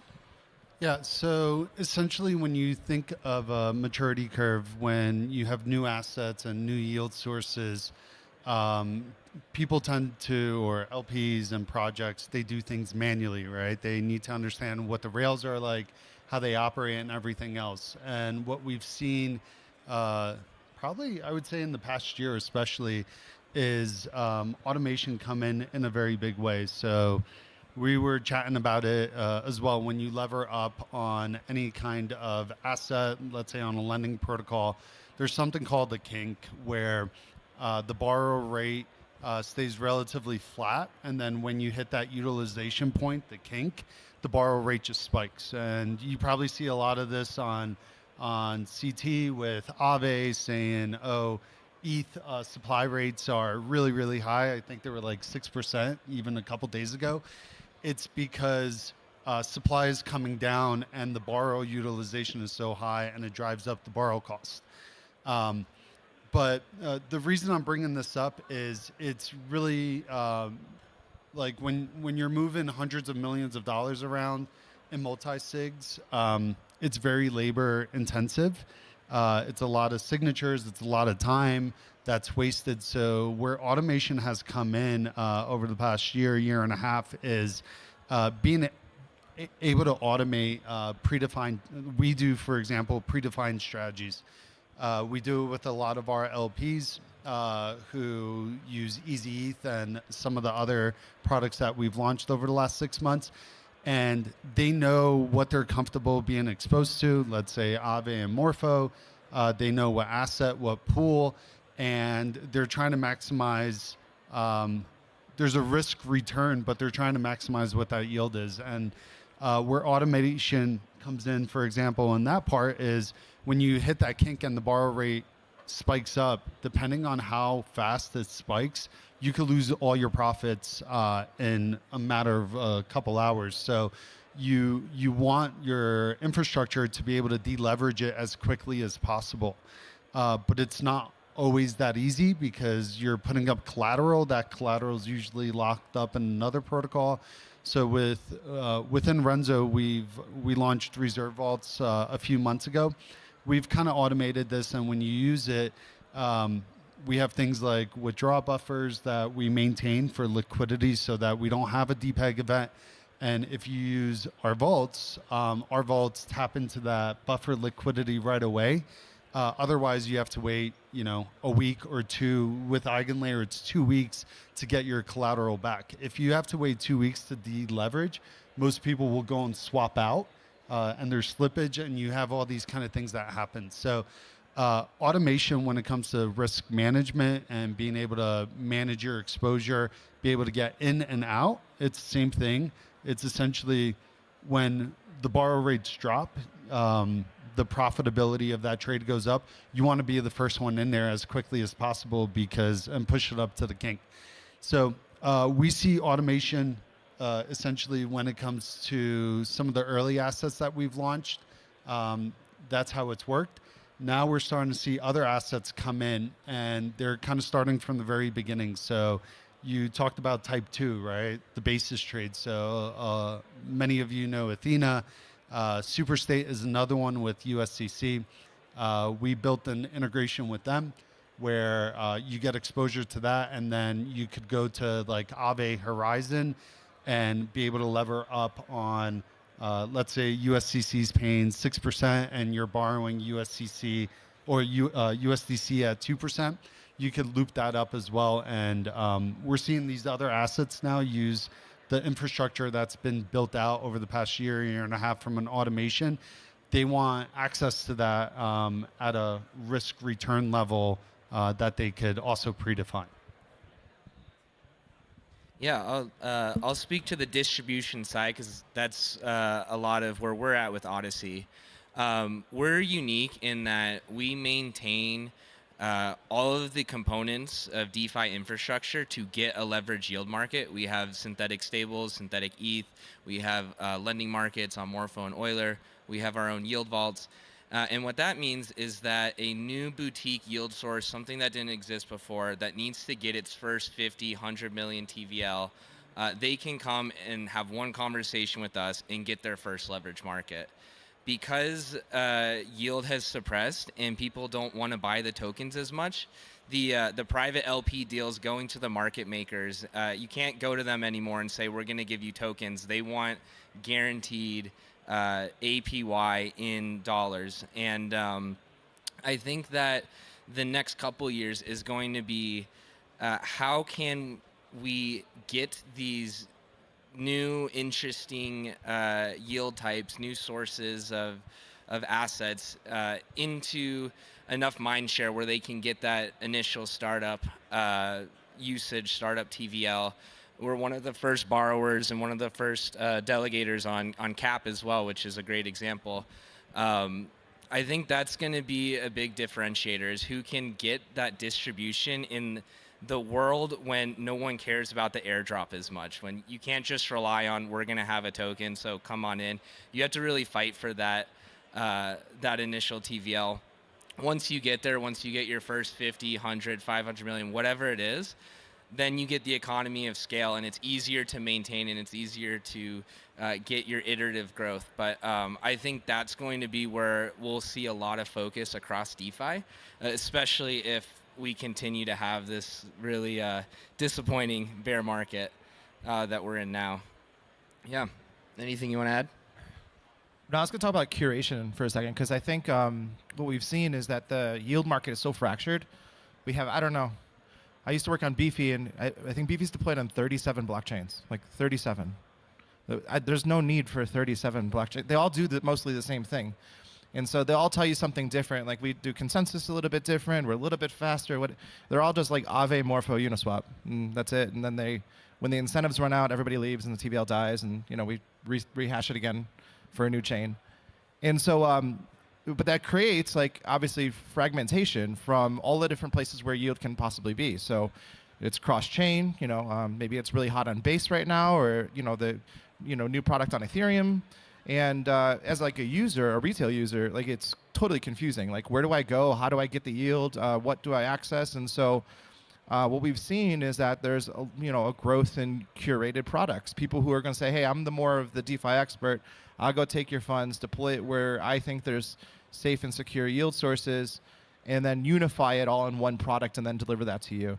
I think that that's obviously way easier for a normal person to understand. I just come with USDC, pop it in the vault. You guys go ahead and find the yield as long as it's safe. Just the problem with that is that they blow up, and then everybody loses all their money. So I do think it's just a problem that still needs to be solved, but I see that's where the automation play is sort of going, is that like instead of relying on a bunch of retail users who are airdrop farming to be the experts at where they're going to go and bounce to different yield sources, we're seeing now these growths or like a whole bunch of products coming and building these curation sort of models where they're going to be the experts, they're going to organize everything, make like an easy to use, easy to understand UI, and maybe like break it down just get a little bit easier. Yeah, just to add to that, I think we've also taken for granted how hard it is, right? So Beefy being on 37, I think Renzo, we got up to like 16, 17 networks. It's actually really hard, right? It's really hard from a bridge perspective, from a liquidity standpoint. It's really hard to be able to get on certain lending protocols. Like Aave has always been kind of like, it's not like everybody is able to get every single asset as a collateral. There's things around oracles and DPEGs and liquidity. So it is super important when you're looking at yield, especially when you're doing it yourself. It's enticing to go and chase the highest yield sometimes, but as we saw with just over the last couple months, we saw a bunch of stable coins where nobody knew what the counterparty risk was, and we're kind of back to where we were in like Celsius and BlockFi, where we've kind of come back to that, right? Like yields go down and people go start chasing yield, and now that yield is being generated off chain, but you can't actually track it. You don't know what your counterparty risk is. And that happens in cycles. And I think we're actually going to see more of it if we believe that interest rates are going to be going down. You could see, for example, Tether is heavily diversifying their business into other companies. Why are they doing that? Well, we were in a high rate environment. They were printing money. And now they know that a lot of their revenue is probably going to shift, so they're diversifying. Automation and curation is also evolving. I'm sure everybody here over the last couple of weeks with OpenClaw and AI and stuff like that, it is going to be a thing. We still don't know exactly how it's going to be, but like, for example, at Renzo, we build a ton of stuff that we actually don't release and we experiment with. One thing we're experimenting with right now is 707, and essentially allowing individual users, because vaults right now are pooled, right? So you can't diversify and say, oh, I want 5% here, 10% here, and it's pooled with other assets. So we've even started experimenting and seeing, oh, well, with XRC or ERC 707, you're able to essentially wallet by wallet have individual vaults, but somebody still has to curate and like predefine what those strategies are and where to go get yield, right? So some of the automation is evolving, right? And it's going to be somewhat interesting how we see this kind of play out over the next 6 months. Yeah, I think curation's fine. I don't think curation where we're taking the money off chain and nobody sees what you're doing with it is fine.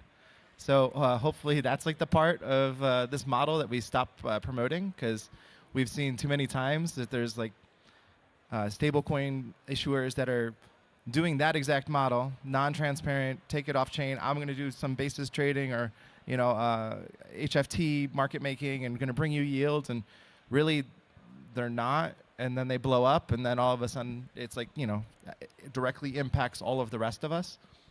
The one thing that's changed though, right, with the current administration, especially in the U.S., we're seeing a lot of proper funds, right? So I think Superstate is a perfect example. They're here in the U.S. They're properly registered. As an individual, you can't just go and deploy capital there. So we've built a layer there where we actually KYB and we're the counterparty risk, but it allows access for anybody else to go in. That's the type of stuff that we look for versus, I think there's a number of examples, I don't want to name them, where it's just high yield on a stable coin and you go and look where the counterparty risk is and they're not a registered fund. They don't do the proper reporting and everything else. So I would say from that standpoint, I've been pleasantly surprised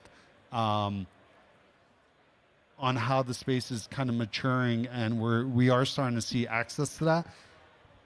I still wouldn't put 100% of my money into one thing, right? You still want to be able to diversify because these things can blow up. We've seen a couple of hedge funds stop redemptions over the last 2 weeks, right? Kind of out of nowhere. There's a private credit, like a big private credit fund that just locked withdrawals. Yeah, like yesterday. So Maybe we have less than 5 minutes left, and there's one point that I would like to touch on. I think you kind of started to touch on it there a little bit, but following from the automation, distribution, curation, like the whole space seems to be maturing a lot. It's less like being in the right DGen chat group at the right time and like, you know, getting in and out at the right time, like having this kind of better stability and predictability, and, you know, you said like you can promise, you know, a genuine APR in dollars and things like this. Like in payments and generally in the Ethereum space, you see a lot of conversation about the institutions coming. And like, from my perspective, like I work a lot on privacy tech, like one thing that is very interesting for them from that perspective is that, like, you know, one of the things stopping the institutions from moving on chain is a lack of privacy, the fact that everything is public. You say like, you don't want everything to be done without transparency. This is possible with privacy now. You can have verifiability and things like this. I think this was talked about on the stage already this morning. But I think it would be nice to hear your views on, you know, what does it mean for the institutions coming? First of all, are they coming? Are they are you seeing that they're coming? Are they interested in? If they come, what does this mean for the yield space and DeFi generally? And like, this is a bundle of questions now for 3 minutes, but just a final remark. Like, do you see the need for privacy in all of this? So I think the first thing you need to think about is, how do you define institution, right? It's such a broad category, and what we've seen initially is liquid hedge funds kind of being the institutions. But when internally, when we think about institutions, we think, I'll paint a picture, especially if you're based in the U.S. Finance, for the most part in the U.S., has been not very accessible to a lot of people in the U.S., right? There's a lot of constraints about being an accredited investor, having access to different kind of yield products. But I, for example, I would not be surprised in like 2-3 years where Apple Pay or Google Pay, that's an institution. They have massive distribution where you're on your phone and you're holding stables to pay for stuff, and you have access to different kind of yield products that today just don't exist and you don't have exposure to, right? So that's one spectrum of thinking about institutions and how they already have the distribution and they want to be able to expand their products that they offer to their users. Now, is that yield going to be necessarily on chain, or is it going to come from on chain? Probably not, but the rails are much quicker, they're cheaper, and we are going to see that market. I think maybe 2 years is wrong, right? Timing is really hard, but especially in the US, you don't have access to that kind of capital. I think we saw Robinhood this week start offering access to private pre-IPO deals, right? So that market is really opening up. And when we think about or institutions, I'm actually not thinking about like directly working with a bank. It's what kind of rails are they going to need and what kind of products are they going to want to offer their users. because they do have the distribution. Distribution is really, really hard to be able to generate. So that's kind of our perspective on it. I don't get too worried about like privacy and stuff like that when you think of it from that concept. But we are seeing some of the bigger banks start launching their own networks that are private for that settlement, because they could run centralized validator nodes that are very quick. They don't have to worry about gas and ETH and all this other stuff. So you're going to see this kind of divide where like the big banks, to be able to offer some of these products, they're going to have their, it's finally happening, but it's happening very differently. And then DeFi is just going to evolve differently the way we know it today. Nice. Any final I know remarks? we're at time. I'll add really quickly on the what does it mean when the institutions are here. My contrarian take is that the sophisticated retail on-chain user is going to benefit from whatever on-chain institution looks like, not get hit by it. Institutions have investment mandates. They have a lot of due diligence. They have a lot more restrictions than what a regular person can do. They can't be the first borrow on a new Morpho market. They can't be the first depositor to the Aave fork on the new chain. But yeah, exactly. But at the same time, they contribute to more TVL, more access to opportunities. So I think that once the institutions are massively deployed, it'll be good for us regular folk too. Yeah, quickly. Yes, they are on chain. They're borrowing from Cap. Yes, they want privacy. I think that's a limiter. And they want transparency around where the yield is generated. Thanks very much. I think we're at time. Thank you all.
Good afternoon, everyone. My name is Jeff Riazzi, and I'm an attorney at the Rodman Law Group. We have a booth down there, so feel free to stop by to chat with us and get any swag that we have left. I think there's still a little bit left. Today, I'm here to talk about DeFi financing and real-world credit, 0 to 1 regulatory movers. DeFi products that focus on lending, or more broadly speaking, advancing credit, if targeted to U.S. customers, must still comply with U.S. lending and credit laws. This talk will focus on the top 5 legal movers for founders, so your project can get from 0 to 1. Interest rates you can charge. Chartered banks versus everyone else. When I mean everyone else, I mean traditional fintech, and as fintech starts to become DeFi, or is now DeFi. If I were to poll the audience and say, hey, what do you think the federal interest rate cap is on lending in the United States? I'd probably get a variety of responses, but it's a trick question. There actually isn't a federal rate cap. It's state law driven. And so the way banking, and specifically chartered banks, are set up is they pick a home state, think Delaware, think New Jersey, think California, and as long as they comply with their home state and obey their home regulator, which if it's a state chartered bank would be the OCC, or excuse me, the FDIC, and if it's a national bank, it'd be the OCC, they're free to export that rate throughout the United States. So take Delaware, which doesn't have a rate cap, moves to New York, which has a cap, very much so, at 16%. They're free to charge the rate that they want, even though they're only based in Delaware. So what does that leave for everybody else? Traditional fintech. It's a 50-state patchwork of licenses and usury caps. And I'll walk through what each one means. So what's a lending license? If you want to lend in, let's say, California, which is pretty much the most common state we'll get queries from, I'd say New York, second most. California would require a license to lend in their state. However, once you get the license, there's no rate cap. But flip to New York. New York, on the other hand, only requires licensing for $50K and less, but would impose rate caps. So if you're in the fintech space, you have to sort of run this Swiss cheese patchwork approach in terms of where do I get a license? Do I have to comply with the license? And then what interest rate caps would fall following that? That's on the license side. Now think on the interest rate side. Okay, maybe I don't need the license, but maybe there's a usury cap. And what usury means is interest rate top out, meaning you cannot charge more than so. Some states it's super high. Take Colorado, our home state right here, at 45%. Some states it's low, say New York 16%, which for alternative credit products could actually be a challenge. So you're probably thinking, okay, well, maybe I'll come up with a lending protocol and I'll just dodge it or I'll push the envelope on it. Well, maybe you'll get a slap on the wrist, maybe you won't. But if you dig deeper into the regs, some states will make the debt unenforceable. So if you build a protocol and you're relying or resting on getting that money back, you may not be able to sue to get it back. Some states, and there's 8 of them, including New York, actually make exceeding the interest rate cap penal, meaning you're looking at jail time. So it can get pretty serious, right? 3, state versus federal. So I just mentioned earlier that there is no federal interest rate cap, right? So then where does the federal law come into play? Well, federal law is largely a yes, but system. So while the states say, nope, you need to get a license, or nope, you can't charge more than this, feds say, sure, you can go ahead and do it if you ... And that's where you get into the whole suite of federal regulations. So from a lending perspective, think I'm sure you've heard of the Equal Credit Opportunity Act. Obviously, most people, I would hope, don't make racially or religiously biased decisions, but you do have to actually send what's called a no action letter if you decline someone, and that gets a little more dicey in terms of the reasons you say no, and it layers into your protocol. TILA, lenders often dislike this regulation where they're otherwise forced to disclose APR, and for a lot of products that are short-term or short-term in orientation, an APR number can actually make the credit product look unattractive or a lot more expensive than, let's say, total cost of capital or cents on dollar, which historically traditional fintech has tried to model after. Another big difference in federal versus state law is purpose. So federal law is heavily regulated, or regulates heavily, I should say, on consumer lending. And consumer lending is defined as for personal, family, or household purposes. Commercial lending ends up being a lot less regulated. And so depending on the protocol you want to throw out there, if there's a commercial purpose you can tie it to or limit it to, it's going to be a lot easier to get off the ground than consumer. Of course, the consumer market is significantly larger, so these would be things that you want to be thinking through. ECOA is a common statute that you have to comply with. TILA, which I just mentioned on just APR disclosures, but it sort of runs down the gamut, cradle to grave. FCRA, which is the Fair Credit Reporting Act, so if you're going to pull credit, you need to comply. Furnishing actually is a big piece for lenders, so if you're going to furnish data to the bureaus, you'd have to make sure that you're doing so in compliance. TCPA, the Telephone Consumer Protection Act, all these which would not only dictates when and how you can call, but the underlying technology you can use. Most lenders rely on, especially in this space, heavy tech soft phones. And a lot of those soft phone technologies are actually pretty heavily regulated at the federal level. So these are things you'd want to be thinking through if you put that protocol together. 4, alternative products. So you're probably thinking, okay, well, is there a way to get around the usury and the lending laws? Yeah, there are. And in fact, they're pretty popular in fintech. I would want to step back and say, well, what makes a loan a loan? A loan is an absolute obligation to repay. Well, what contingent products are out there? You've probably heard of factoring. You may have heard of merchant cash advances. You may have heard of income share agreements. You may have heard of litigation finance, which is a little bit more bespoke.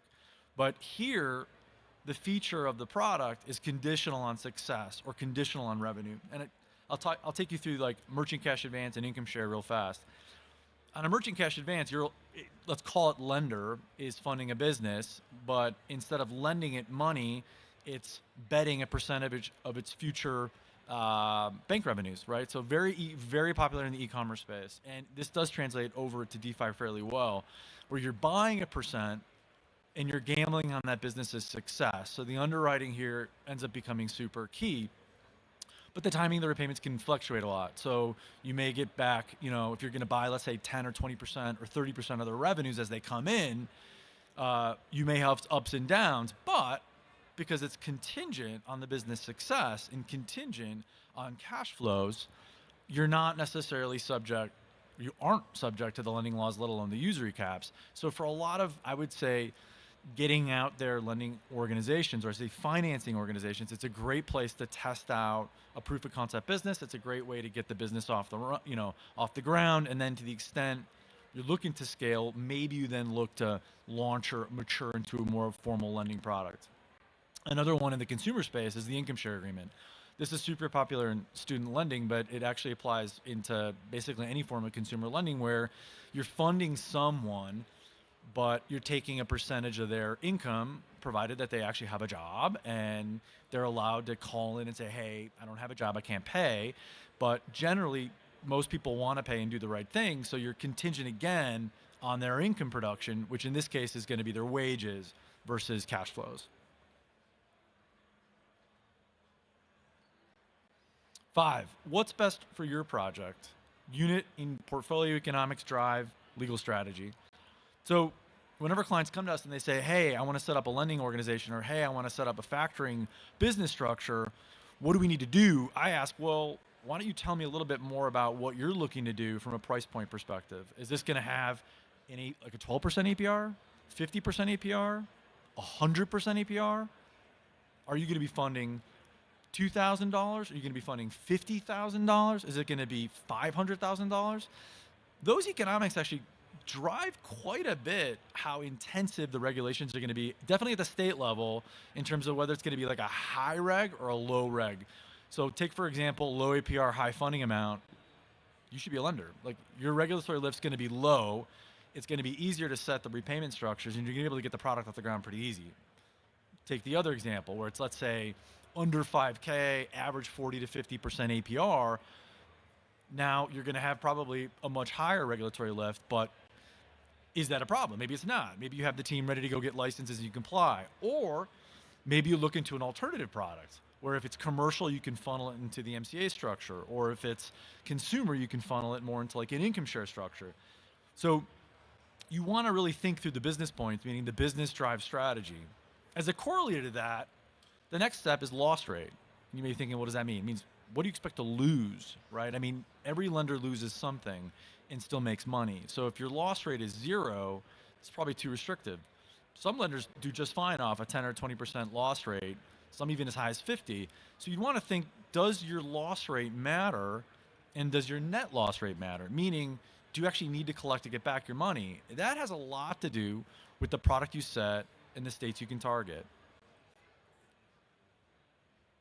Thank you very much. That's all I have for today.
Hello, good afternoon.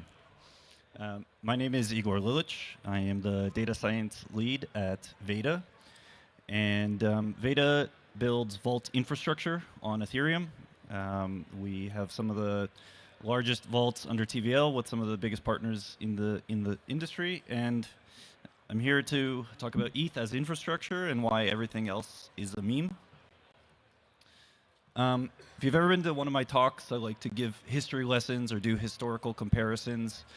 And, you know, we like crypto, we like tokens, we like Ethereum. But honestly, it is a technology at the end of the day. And history doesn't repeat, but it often rhymes. And so using comparatives, historical comparatives, is an interesting way to think about how these technologies evolve. And so, you know, this little penguin here is the mascot for Linux, which is a operating system server infrastructure play. And in 1991, Linus Torvalds, the founder of Linux, he posted saying, "I want to build an operating system." Hobbyist project out of nowhere, no hype, no token, just his community of builders. And as time progressed, more and more people joined the cult. More and more people started building. And by today's standards, it's an overwhelming success. Over 45% of all server infrastructure in the world runs Linux. If you watch Netflix, it'll be Linux machines. If you're on anything, you're probably using Linux. And so it's an infrastructure adoption story from the institutional side. I don't think anyone here, maybe at ETHDenver with builders, people run Linux, but I don't know if anyone's actually running Linux on their desktop. So it is an institutional adoption story. It's not a retail adoption story. Linux was able to win the institutional side without really even scratching the retail side. Okay, so how does that apply to Ethereum? Well, before we go to Ethereum, I want to talk a little bit about Bitcoin. And you know, I've gone back and forth between Bitcoin in my time, but I'm personally ready to call it.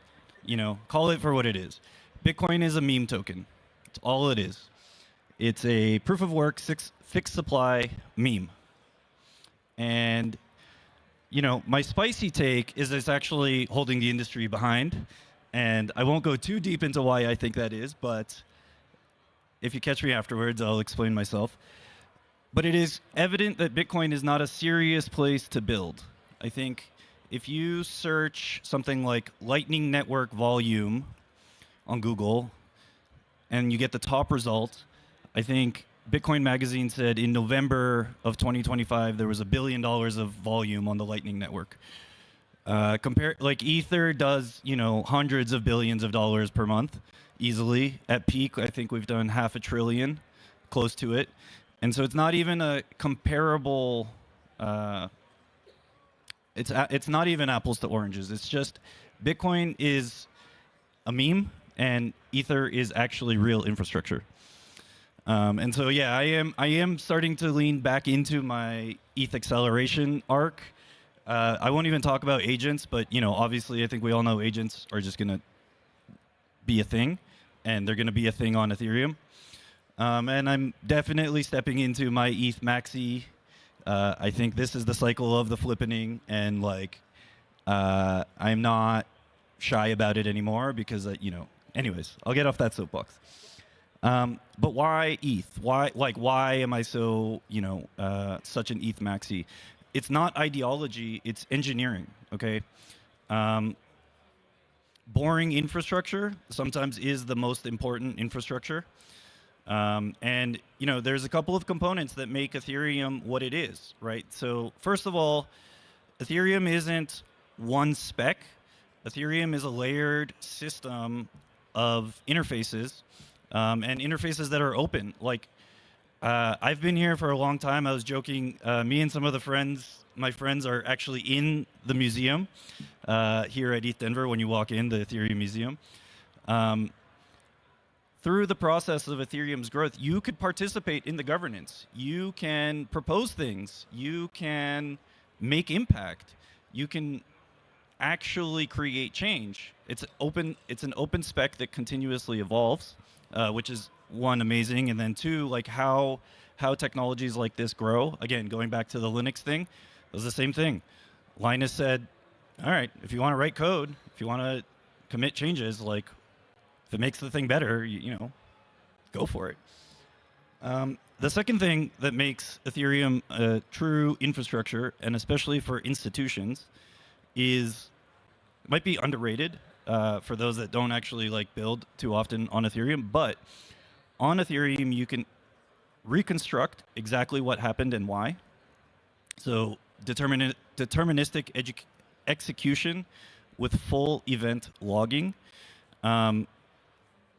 this is also like why I don't think Solana is a true long-term institutional play. Also, maybe a spicy comment, but if you've built on Solana, you don't have the historical record of logs for the blockchain that you can just query on Solana. You can find third-party service providers that give you that data and charge you a fee for it, but you cannot get it natively from the execution environment. And from an institutional perspective, this is a huge deal. Okay, it's a huge, huge deal because when it comes to audit and compliance, et cetera, you need that traceability. So the third thing, it's a native Rails for liquidity. I mean, stablecoins were born on Ethereum. Ethereum created stablecoins. It wasn't Bitcoin. It wasn't Solana. It wasn't anything else. It was Ethereum. And the growth of stablecoins is tremendous. I mean, whatever the price is today of Ethereum, doesn't matter. We're all-time highs in stablecoin adoption, volume, et cetera, and continuously growing. Turns out that liquidity just wants to find places that it can flow. You know, Bruce Lee always be like water, right? Well, if money and liquidity is like water, the place it wants to flow to are the rails that support it, and that's Ethereum. And then finally, yeah, like the open foundation, programmability, you know, the Ethereum Foundation is iterating and going through its growing pains, et cetera, but it has remained an open place. Ethereum remains an open ethos that anyone can build on. Okay, so what are the practical adoption stories for this infrastructure? We're on the neobank meta in February of 2026, right? So the first wave of metas were the exchanges, and then the ETFs, and then the third waves were the DATs. Going back to why I think Bitcoin is holding us back, I think DATs are a terrible idea. Again, not too important for this talk. The current wave is neobanks.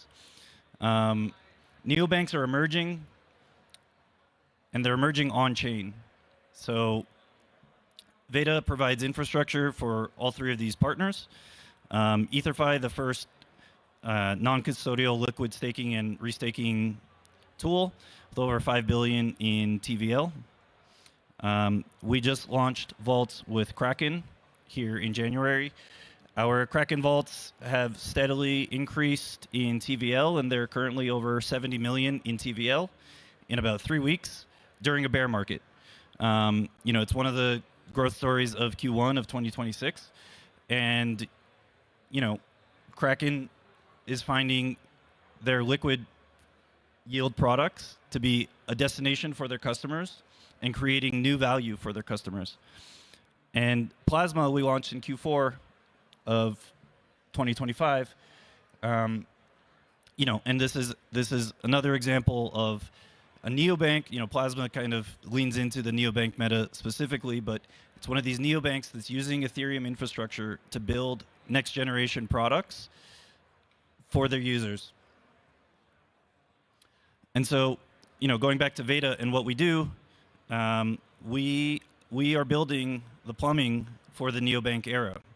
So we have over 120 vault deployments. We do cross-chain yield routing. We are building compliance-ready architecture with white labels for neobanks. And this is all enabled by Ethereum. And so going back to the analogy, why is Ethereum going to win? Why do I not have any fears about the competitor chains? Why do I not worry about bear market prices?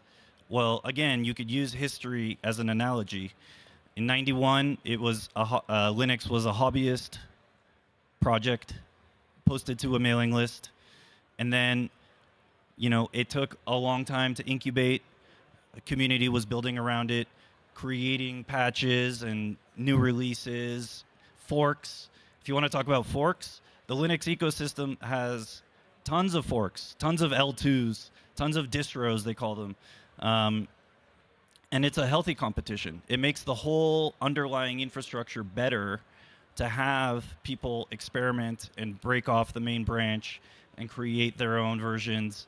And, you know, some of them fail, some of them succeed, and that's like part of innovation.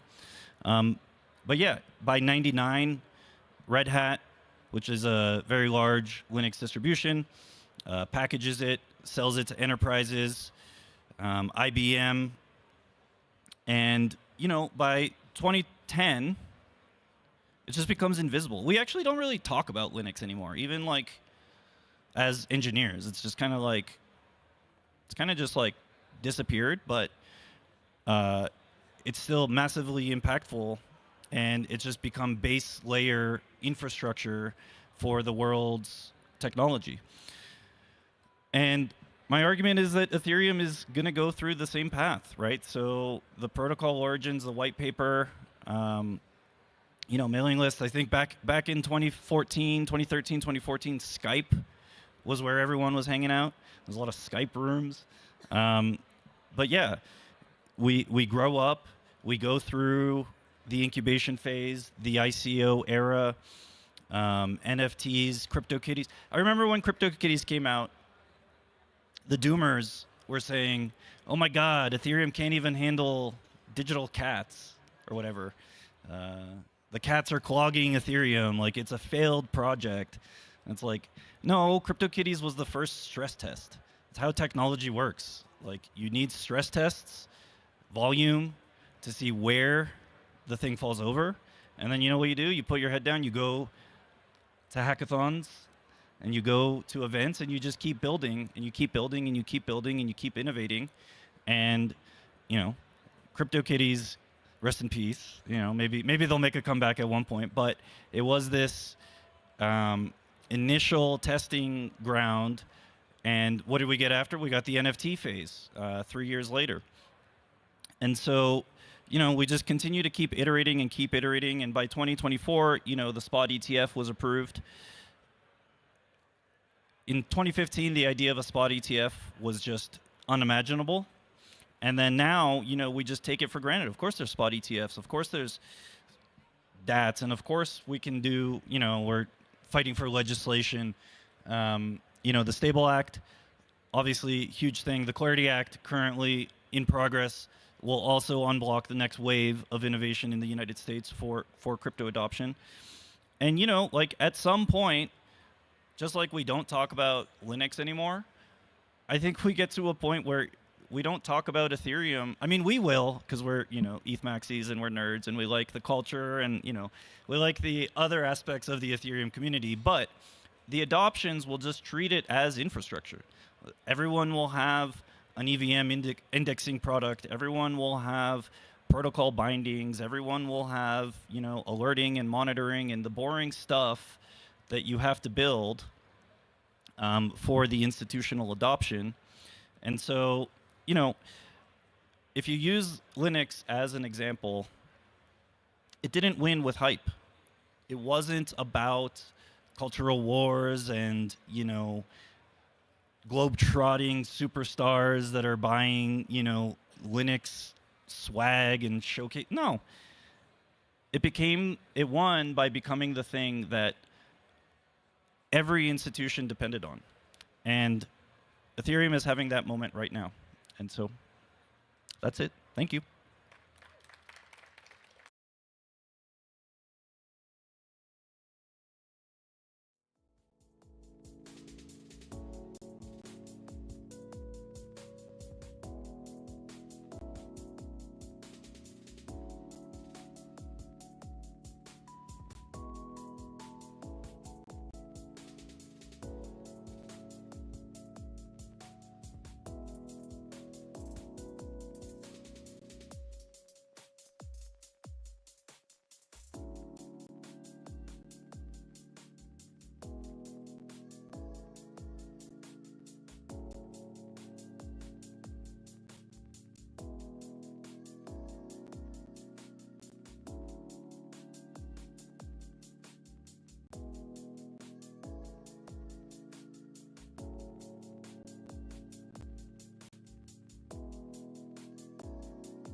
Hi, everybody. My name is Sasha Berry. I'm with Hype Partners, the marketing and PR agency, and I'm going to be with you for the next couple hours, bringing people on. We're going to keep it lively, going to keep it light. We have the first speaker, Fahim Ahmed, who's going to talk about prop AMMs and why they're so successful on Solana and how they're going to change the world on EVM. Welcome.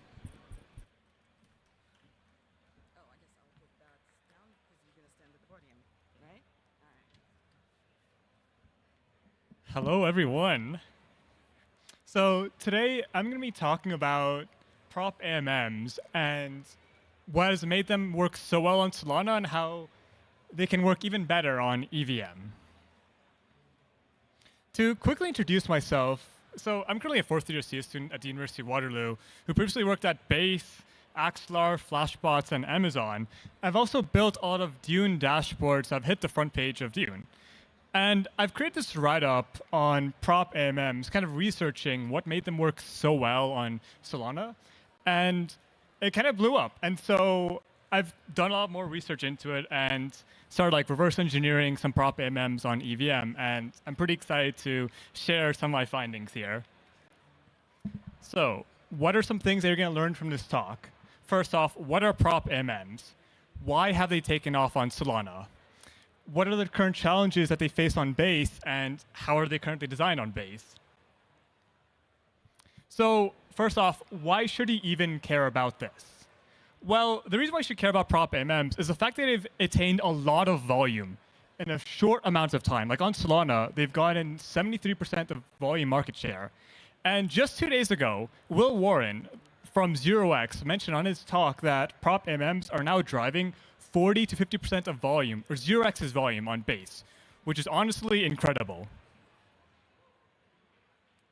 And so here's a quick little graph from sandwich.me from Ghost Labs, where they're showing how tight the spread is on Solana on prop AMMs, like 0.05 bips. Like that is really tight.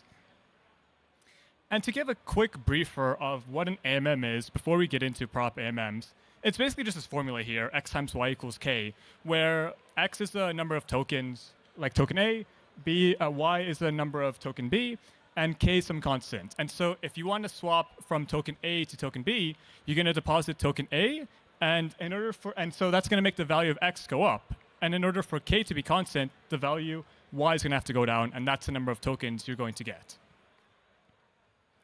And so what actually is a prop AMM? So it's an AMM, except a market maker is actively managing the liquidity on it. And so what that means is that only the market maker is able to provide liquidity. The price curve is what they're going to be updating frequently, and such as like maybe the value k isn't constant. And the price curve formula is actually going to be more complex than just x times y equals k. And so, for example, here on the slide, it can go from like an x times y formula into maybe just some other price curve formula. And so here, like prop AMMs, they work best for short tail, more liquid assets. While AMMs, they serve these like longer tail assets, like meme coins. And so a question that you might ask is, why not like a central limit or a brook? Why not a club? And the reason for that is because like on Solana, if you want to update multiple prices, you're going to have to do multiple update transactions. But on a prop AMM, with just one update transaction, you can update a whole range of prices.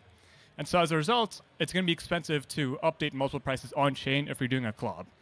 Additionally, you can't connect like a club to Jupyter for order flow.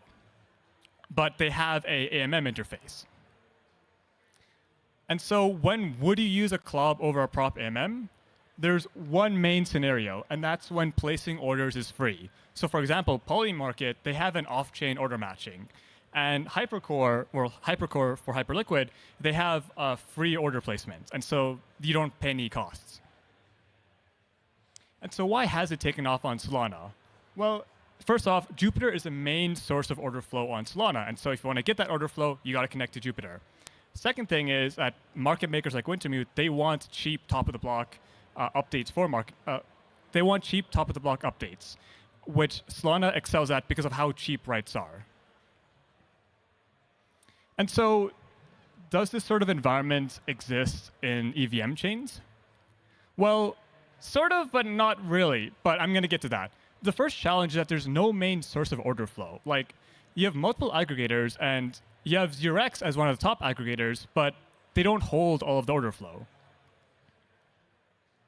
The other challenge is that you're kind of missing, like, updates are expensive on EVM. They're not cheap, and as you can see here, they use a lot of gas units, in the sense where if you want to front run an update, you only need to increment or increase your gas price by 10 times the amount, compared to Solana, where it's 100 to 1,000 times the amount.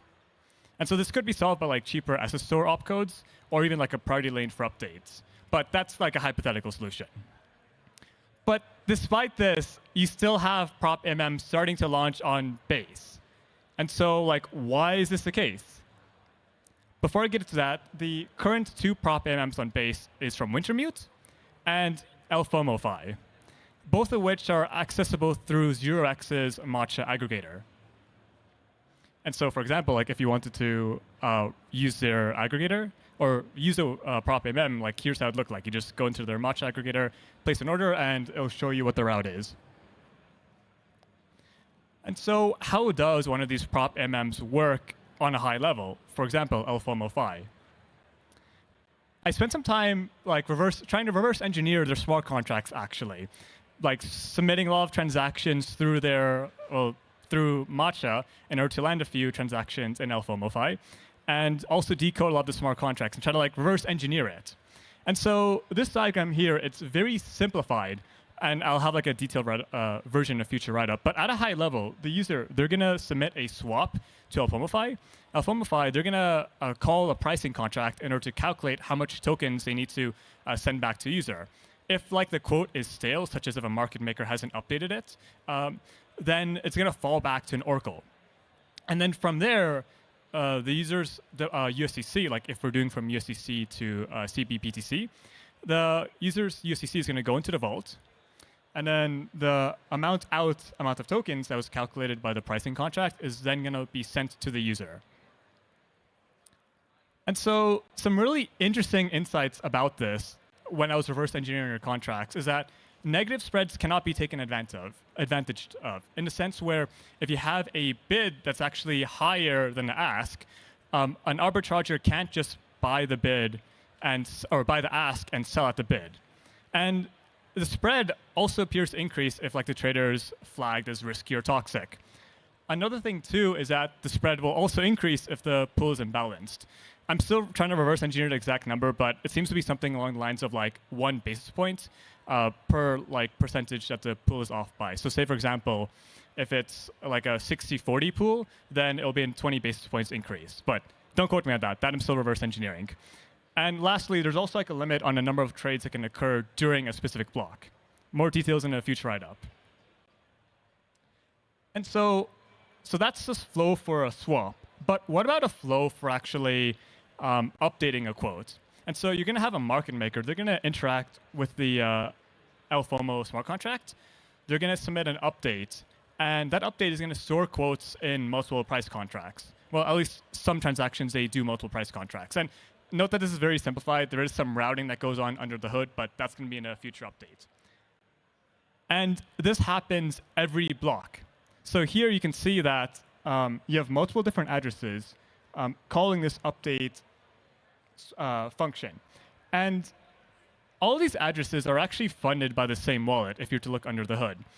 And the reason for that, the reason why you have these different addresses calling these update functions is because of the way like Base, they kind of limit you if you are the same address calling like the same function. And so this is just a way to get around the spam limiter.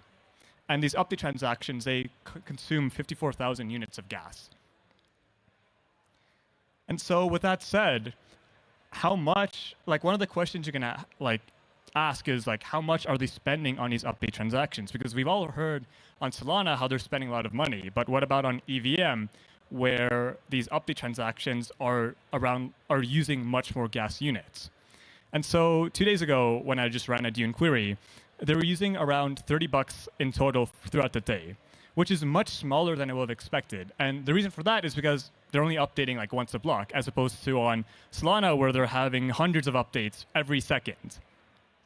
And a really interesting insight about this is that they don't actually have much of a priority fee. Like, it's basically non-existent.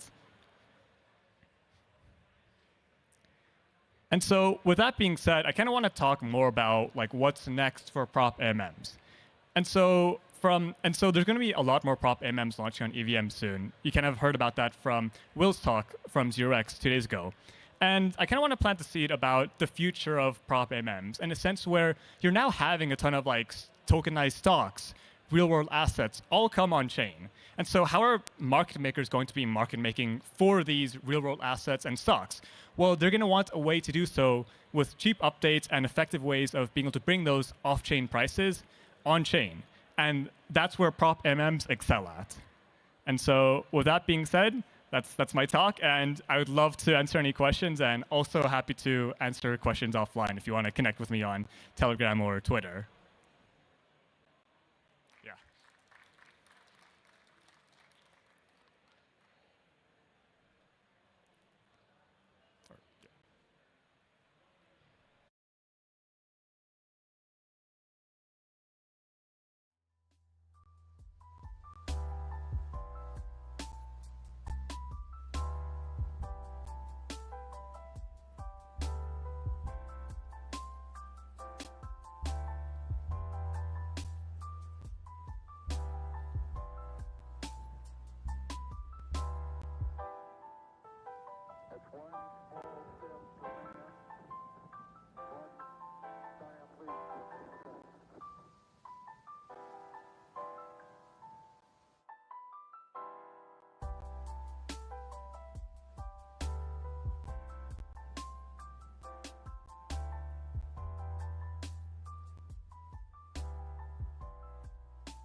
All right, we have our next speaker with us, Douglas Colquitt, founding contributor of Fogo and the founder of Ambient Finance.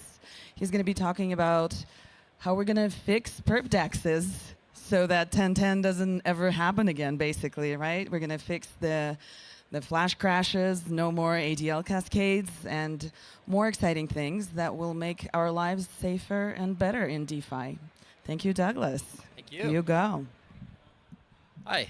Thanks everyone for coming out today. So yeah, my name's Doug Colquitt. I'm the founder of Ambient Finance and founding contributor of Fogo, which is a fast new L1. And Ambient Finance, we built basically a large AMM spot DEX, and now we're in the perp DEX space. Actually, you guys know why the? Okay, awesome. So I guess my talk today is called The Dark Side of Perp Dexes, but before I get into that, I want to really say the light side of Perp Dexes, which are like, arguably, Perp Dexes are the most successful DeFi product in history, right? Like, we've actually onboarded tons of people. There are real use cases for the chain. People are paying real money for financial application here. So, especially Hyperliquid, these are amazingly successful applications and come really far, and I don't want to negate that part. Where do we get into the dark side of perp dexes? First question we ask is, why has there been no perp-fi summer? So we think back to like 2020, DeFi summer, we had these new kind of primitives, Curve, Uniswap, Compound, Synthetics, and right, the cool thing about that is they all built upon each other, and one success led to the success of other products. We haven't really seen that in perp space yet. We see individual applications and protocols and products get successful, but that doesn't seem to be spilling over. And so this chart is, for example, protocols on Hyperliquid fee revenue. You can see it's pretty much all fee revenue is still just going to Hypercore itself. Like, there's this Hyper EVM ecosystem. It's been out more than a year, and it hasn't really seen kind of anything close to the explosion we saw with DeFi summer, right? So it's kind of this weird spot where crypto's achieved DeFi has achieved a very successful product, but we don't have anything, right? The crypto market's still kind of dead, besides this one vertical. So kind of what happens today in PerpDex world is total vertical integration, right? So, you go to the TradFi world, there's this concept of clearinghouse and exchanges, and you might trade, you trade a derivative at one exchange, but there's a centralized clearinghouse, and you can move positions between them. Right now in crypto, even in decentralized systems, one protocol handles everything: matching, execution, margin, liquidation, ADL, even usually UI, right? So there's single execution path. There's no venue-to-venue competition. Perp positions aren't portable, and you really can't do anything with them the same way you can do with ERC20 tokens. So we'll call this as kind of composability cosplay. Like, we do have some things that are hooking into perp dexes, right? Especially Hyperliquid, some on lighter now, but these are really APIs. They're not smart contracts, right? And even Hyper EVM and Hypercore, like the Hypercore being the actual perp dex and Hyper EVM being where you're supposed to build on top of it. Hyper EVM is a second-class citizen. Actually trying to talk between the two, as anyone who's been a developer knows, it's very tough. You can't reuse positions. So I can't take positions. I can't rehypothecate them. I can't slice and tranche risk. So everything gets stuck in a single stack. You don't have these DeFi Legos, right? That really are the core of why DeFi was successful to begin with. And there's a hidden tax to this. So this is 1010 ADL. I don't think I have to tell anyone about like how bad that was. But one thing finance is supposed to do, in general, in DeFi especially, is tranche risk, slice risk, and repackage risk where it's supposed to be and who's most likely to hold the risk. So ADL is one aspect of this, and when it's not composable, what that means is you have people with different levels of risk exposure. What happened on 1010 was a lot of people had exposure who really couldn't handle ADL, right? You have market makers, you have people running delta neutral strategies. They get unhedged on one venue, and then they're really at risk at another. And you have these centralized systems that are trying to rank people. There's really no way for people, for example, there's one dimension. They can't trade that. Same thing with liquidations, right? Like, because there's no way to go out and get additional leverage from riskier protocols or tranche clearing risk, you basically lock everyone into a system that's too DeFi or too degen for kind of the more conservative professional players, but too risky for the more institutional players. So one size doesn't fit all here, and right when it blows up, it tends to blow up bad. So kind of the way we've been thinking about this is you really need to split the system into two parts. One is the clearinghouse level, and the other is the execution level. So you have a clearing system, you have clearinghouse, and that handles things you think about anytime you hold a position. So you want your margin, funding, liquidations, ADL, all of that stuff. And that part, I think, makes the most sense to be fully on chain. What that unlocks is you can start doing stuff with your positions. You now have the equivalent of an ERC20 token for your perp positions, and including, right, you can lock those into additional funding systems, additional leverage systems. You can take, you get leverage outside the core clearinghouse because it's composable. And that works fine, right? Because clearing and settlement is actually not a very high frequency system, right? Like a lot of TradFi systems, they only settle at the end of the day. That's suboptimal. We like faster in crypto, but you really don't need a super high frequency system. The other side of this is execution, right? Execution is kind of a different game than clearing. It's probably always going to be the case that somewhat off-chain solutions or quasi-off-chain solutions have advantage here, right? People are going to want to execute on very, very fast systems that are just fundamentally hard for blockchains to deliver on, and maybe not all the time, but sometimes, right? So if you don't have kind of a pathway for that off-chain execution, you know, people will go back to kind of siloed, centralized, vertically integrated systems. So what we think makes most sense is have clearing systems that are extremely modular and to allow competition on the execution space between different venues. So in terms of this, who owns what, right? When you go into this kind of on-chain clearinghouse system, right? So again, I think it makes sense to keep everything on-chain as much as possible. And the other part of that is, right, that gives you, the part you're really worried about from, I'll say, centralized attack is the clearinghouse side. I don't necessarily care as much if my limit orders are, I'm trusting somebody to give me good execution. I care a little bit. But what I really care about is, okay, you can't liquidate me if my position's not underwater. You can't give me a different position. You can't say I don't have margin when I do have margin. You can't seize my margin. And right, these are all the things that we want very on-chain systems in fully generalized chains, not kind of trust me, bro, perpdex, you know, perpdex application chains. And again, this is possible. You can have two systems kind of bridge this gap. So what do you get? What do you get from like open execution, like when you have something like this? I think like the most successful system has been in spot world. So Solana spot execution has probably been a great example of this, right? And it doesn't work for perps right now, but right, like kind of gives us a layout of what something looks like, right? And you have different layers to the system. So right, like you have aggregators, and they compete for the end user, and what aggregators do users trust most, and you trust those aggregators to route you to the best venue. Right, you have execution venues themselves, right? And there's a diversity here. And as perps expand, and they probably will keep expanding into things outside of traditional crypto assets, some of those assets have very different financial properties, right? Like a 2-year treasury does not trade the same as, you know, a super leveraged shitcoin. So the market structures that make sense for those respective things might be different, right? So you might see off-chain clubs, you might see on-chain, what we call dual flow batch auctions, which is basically a blockchain-friendly version of a club. Prop AMMs, right? We just had a great talk about them. They don't work in perps at all, because the problem with the prop AMM is it isn't the clearinghouse, right? And if it was the clearinghouse, it wouldn't work at all, because no one can come in and provide liquidity, so you could be stuck in positions if they turned off, right? So if you want something like a prop AMM for perps, which makes a lot of sense for especially longer tail assets, you need something like a centralized clearinghouse. And then, right, like stuff like GMX, like that's on-chain virtual AMMs that have used user-supported vaults. Those are actually great assets, right? Because not everyone can provide liquidity in a book, but an AMM, anyone can deposit to a vault. And, you know, even if execution isn't as good for long-tail assets, a lot of times liquidity is subsidized, and we've seen that in spot world. You just can't do it, right, in that kind of world. So once you have this, once you have a clearinghouse layer that stays concerned with its aspects and it plugs in, right, you can take all the innovations we've seen in on-chain spot trading, push them in the perps world, right? So it's what basically do you get from this, right?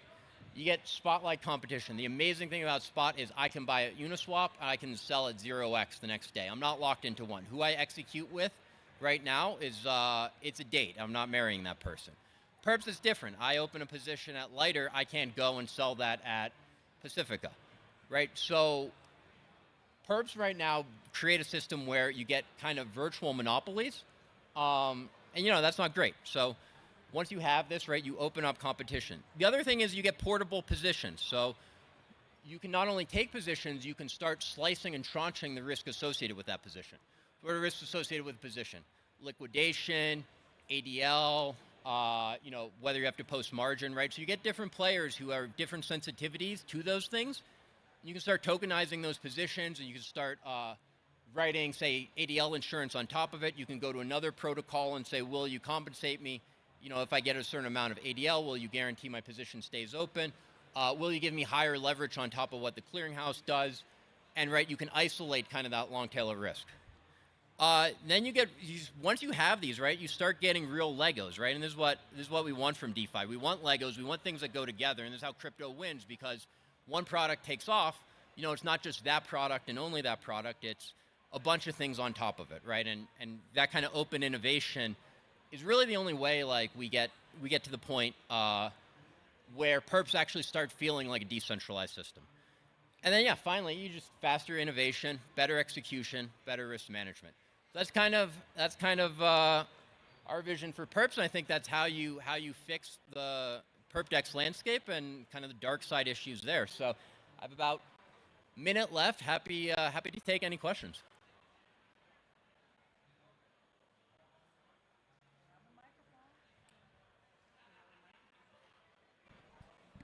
Do we have the questions? Do we have a microphone? There's a question? Yay! Applause for the question. Hey! Whoa. Hey, the vision was really compelling, but in practice, how does one actually make it happen? Like, how do you align all the incentives? Yeah, that's a great question. How it actually looks is that you move kind of the clearinghouse layer, and so you have to do all of this stuff fully on chain, and that's definitely not trivial. But that can be done, right? And at faster chains, Solana-like speeds and Solana-like costs, you can do that. So it's not feasible on mainnet, probably, but it is feasible on fast, cheap chains. The settlement part, the execution part is really hard, but I think the key thing is, right, you need good primitives to allow kind of those execution systems to hook into the clearing systems. There's a lot of complexity around like making sure when you're executing people, they have the margin there. So you have to use intent systems. You have to lock collateral. We've been pretty deep at work on it. I could probably go to 10 times the length of this talk, but it's a great question. There's a lot of easy stuff to say. It's definitely hard. You have to really think about these things in practice. Thank you so much, Doug. Awesome. Thank you. All the deep research and thinking. Applause for Doug.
Okay, hello everybody.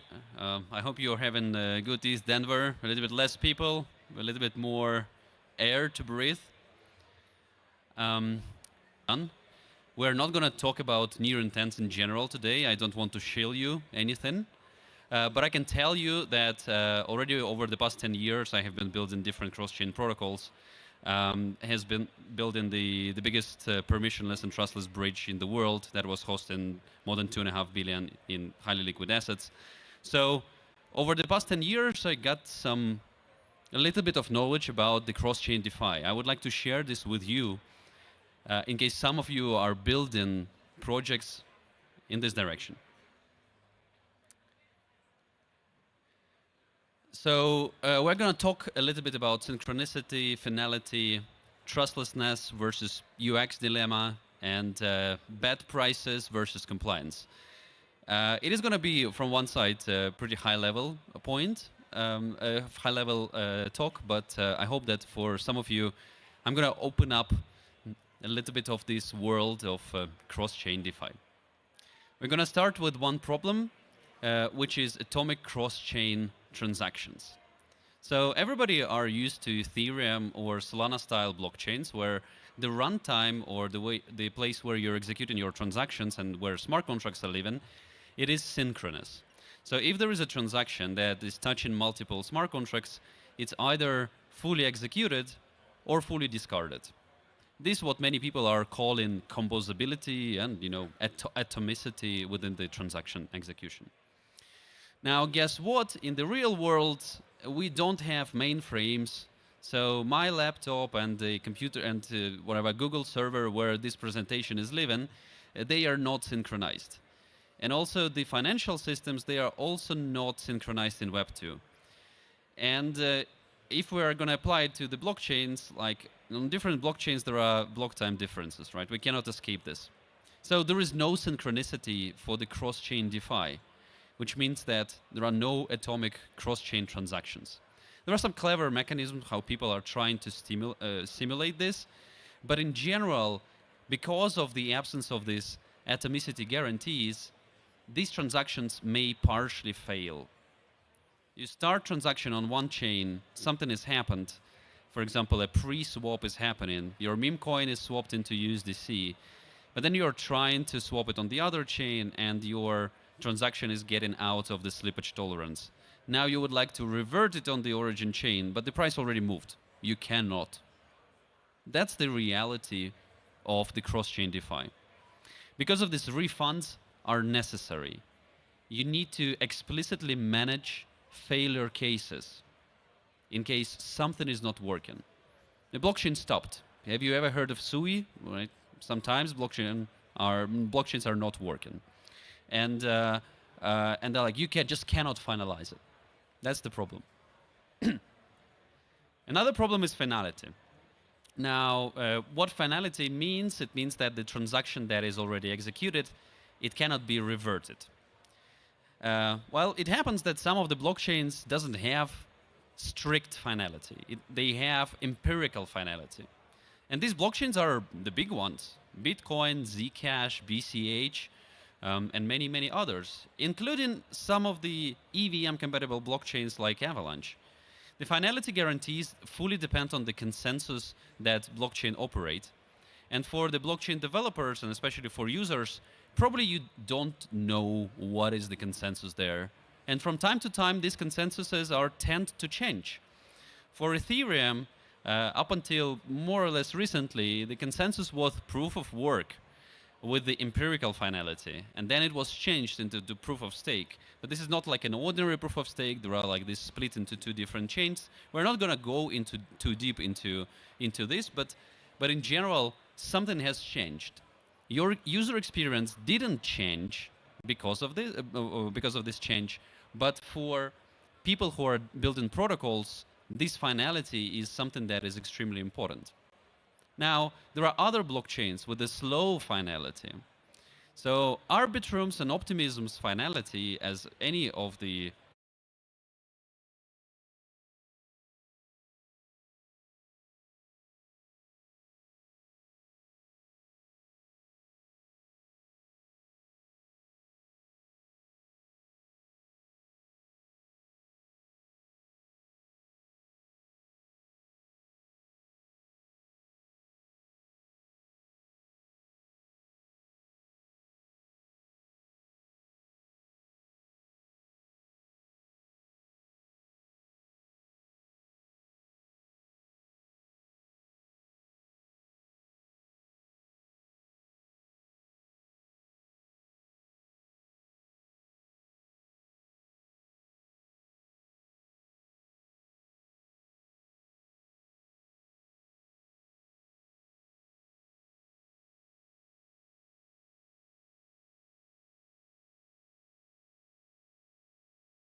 And we have Wesley Shah from Momentum to talk about incentives and holding on to the liquidity in DeFi. Hello, everybody. Hope everybody is hanging tight for the last day of ETHDenver here. Yeah, so just maybe a show of hand, how many of you guys have interacted with like DeFi protocols? All right, great, yeah. How many of you guys interacted with DeFi protocols before they launch a token of some sort? Right, okay, like, did you guys receive the amount of tokens that they promised, delivered, whatever, right? Never, right? Almost none, right? Yeah, exactly. So it fucking sucks, right? So like today we're gonna address that exact issue, and moving forward, hopefully you guys can get something out of my presentation to help you with your future interactions with DeFi protocols in the landscape. Yeah, so you know, the defining questions for the next chapter in DeFi is how do you keep liquidity when the incentives are running out, right? Every DeFi protocol launches with incentives, with points, with airdrops, and yield boosts, right? But what happens when the music share stops running, right? So this is exactly what's happening today, right? There are $237 billion in the entire DeFi landscape, while there's 22% drop in the users in DeFi, right? That's what we have seen. Like there's more money flowing into DeFi than ever, but the real users are dropping down, right? What exactly is the reason behind it? That's what I'm here to tell you guys, right? It's because of the airdrops. The airdrops are not working. The point systems are not exactly working in the ways that they are designed to, right? Majority, maybe 60 to 90% of the tokens drop down 90% of the value in less than 3 months, right? So what's the point of like getting tokens when you're putting and depositing liquidity of your own assets and referring all the users, right? Let alone majority of the rewards are being snuck up by like people like Justin Sun and other whales that are participating at large, right? So there's no point really in participating into DeFi protocols as a whole, unless you know you're one of the whales in a small syndicate or a cabal of some sort. You know, here's a specific case study of how much money or how much quantitative amount of action that has been put into an example such as Starknet, right? I love Starknet, you know, like I talked to their founders, but the reality is, you know, $400,000 being put in terms of action, but as a result, $500 in terms of token incentives and reward are presented to the users that interact. So that's a 0.125% return for months of active participation, etc. So that is simply not fair. And then what we have seen is almost 94.3% of the capitals right now in the DeFi landscape are deployed by whales as well, right? So this is what we like to call the mercenary capital of death spiral, right? If we do not fix this issue moving forward into the future, nobody will interact with DeFi protocols. Nobody will interact with all these ghost chains, and we'll face more price drops in all the shit altcoins that people are buying. Pardon my language. So let's get down to the bottom of this, right? Like, how do we build a sustainable liquidity across the landscape of DeFi, right? That actually lasts longer than normal, right? So from day one, for any protocols builders out there that are building your protocol, the goal isn't to really eliminate incentives, right? Rather, is to design them to attract users in a way that really appreciate the power users, right? The people that interact with your protocol on a daily basis, the people that actually invite and do referrals, and you need to make sure that transparent reward budgets are given out immediately to the community. Activity-weighted rewards and loyalty mechanisms are all in place to help engage all the community, right? So keeping the transparency is key.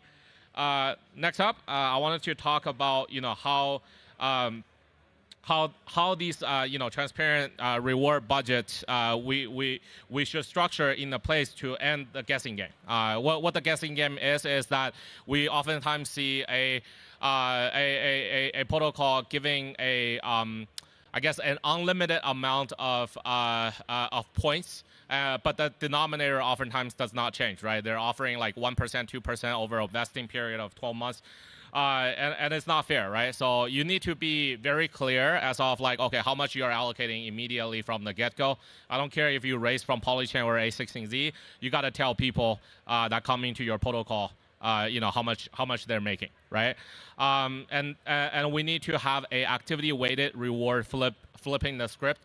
So say if I have a whale coming in today, depositing $20 million, they should not be getting a 10% yield on a 60-day deposit versus somebody that comes in at $100 and then referring their friends and family members to participate in your DeFi protocol every single day. And yeah, they're getting like $1, $2 by the time of TGE. That should not be the way this industry work in the future realm of DeFi, right? Yeah. So next up, I want to talk a little bit about post TGE.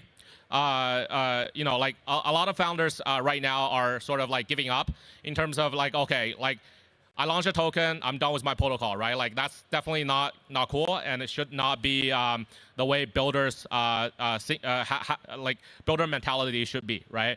There should be clear mechanisms of buybacks. There should be clear mechanisms of staking rewards to really facilitate and stimulate the entire ecosystem moving forward to grow and consistently and organically.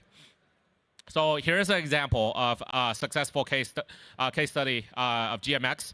GMX basically, distribute all 100% of the protocol fees directly to the token holders, right? This is what we like to call decentralization to the key, right? So 30% of them goes to the GMX holders, 70% goes to the GLP liquidity providers. It's a truly decentralized protocol in a way that revenue and token prices are basically having a positive mechanism around it, right? So there's not just mercenary farmers around your tokens, around your points. There are continued growing support of this, and we have seen time and time again, right? Like we have seen Hyperliquid, Edge, all of these like long-lasting, I guess, perp dexes that are coming up that are doing a fantastic job in terms of making sure the stickiness of the user still stays, right? So yeah, here's the moat that nobody really talks about, the dimensions, right? The composability is a moat, right? And it oftentimes is overlooked. So when you're building a DeFi protocol, right? When your liquidity is deeply integrated into the broader DeFi system, then it becomes incredibly sticky, right? What I mean by that is like, okay, if you're building a DEX, if you're building a lending protocol, it should be an integral part of a bigger piece, and that is something a lot of builders fail to recognize. But yeah, I think in the future that should be taken into consideration, and also going into a bigger and broader ecosystem of newer assets is something that we strive to do. And also, I wanted to kind of iterate as well. There is currently about $370 billion worth of RWA assets, including securities, including private credits, etc. Right? Like these type of assets needs to come into crypto more often than not. So last year alone, BlackRock tossed about 500 million, JP Morgan about $1 trillion in volume. All of these are sort of up and coming, and a lot of people doesn't realize this entire industry is no longer driving just by retails like how it used to be in the previous cycles, but rather by a lot of the institutions as well as bigger investors as well, right? So this is some knowledge to take in. So here are some of the RWA asset class breakdown. Due to the time constraint, I'm not going to go into details of it, but mostly it's private credits and also securities in the U.S. capital and also money markets. So how do we bridge RWA liquidity into DeFi or into the ecosystem broader at large? This is some of the scalability issue that we need to solve both from a regulatory standpoint as well as from a protocol standpoint. Yeah, so institutional security, regulatory compliance, as well as composability, right? So these are the 3 items. So yeah, lastly, I want to quickly touch bases on what define a protocol to build and last. Here are 5 qualities I think kind of messed up, but yeah. So you need to continue to iterate your product. You need to put your tokenomics in as an integral part of your product, and you need to generate real revenue. I cannot stress this enough, right? Like people think that coming into crypto industry, launching a token that and call it a day. This entire trend, this entire marketplace this entire market cycle has changed, and moving forward from this year onward, I think we'll see a lot more protocols, DeFi or non-DeFi alike, will be shifting more toward real revenue to come. And of course, right, community ownership and composability. You need to make sure that your community is alongside with you, and they are not just there to be the mercenary token hunters as well. Yeah, a lot of this is hard to do than just speaking it out loud, but I would still encourage, if there's any builders out there, try to follow the parameter and the guidelines of this particular framework, right? So the road ahead, right? Like what can you do, right? As a builder, start optimizing for real revenue. As an investor, look for yields, looking for compound optimization of what a protocol can actually do. If you're a user, provide your seed your liquidity with a protocol that really cares about you, right? Like don't just go because they were invested by like A16Z. It was like $17 million. It doesn't work like that, right? So yeah, just a quick pointer. Awesome. All right. Yeah. So that's basically my presentation. Well, thank you guys very much. I hope you guys enjoy a very great afternoon here in Denver. That's your last day. Thank you.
And we're back.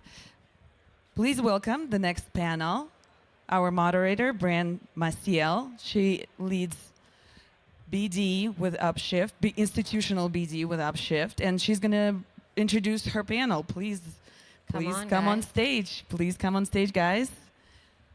And they're going to be focusing on risk and execution at scale. All right, let's go.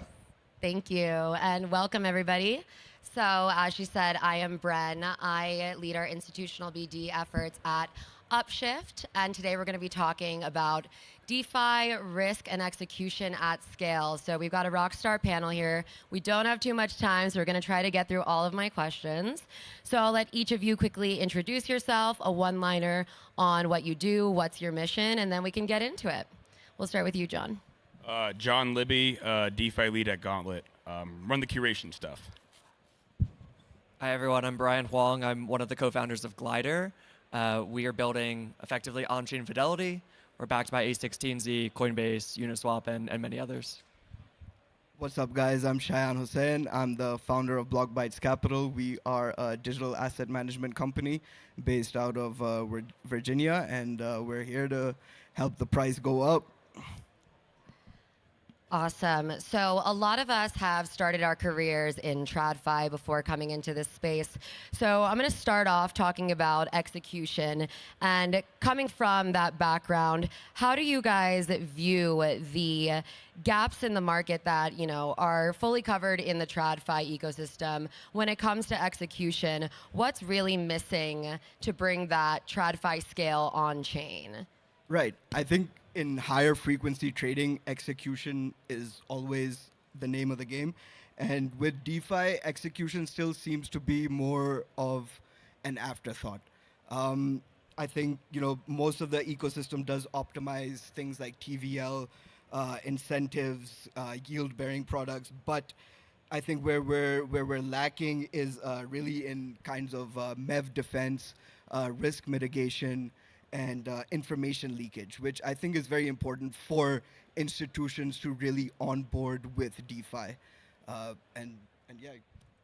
Yeah, I can take a stab here. So I started my career in high frequency trading at a firm called XTX Markets, and one of the biggest problems that we see today is, in particular with equities coming on chain, is being able to trade size. And so if you want to go and trade like $1 million NVIDIA on like X stocks or something like that, the spreads will blow out massively. And that is not acceptable because $1 million of NVIDIA is really nothing when it comes to traditional finance markets.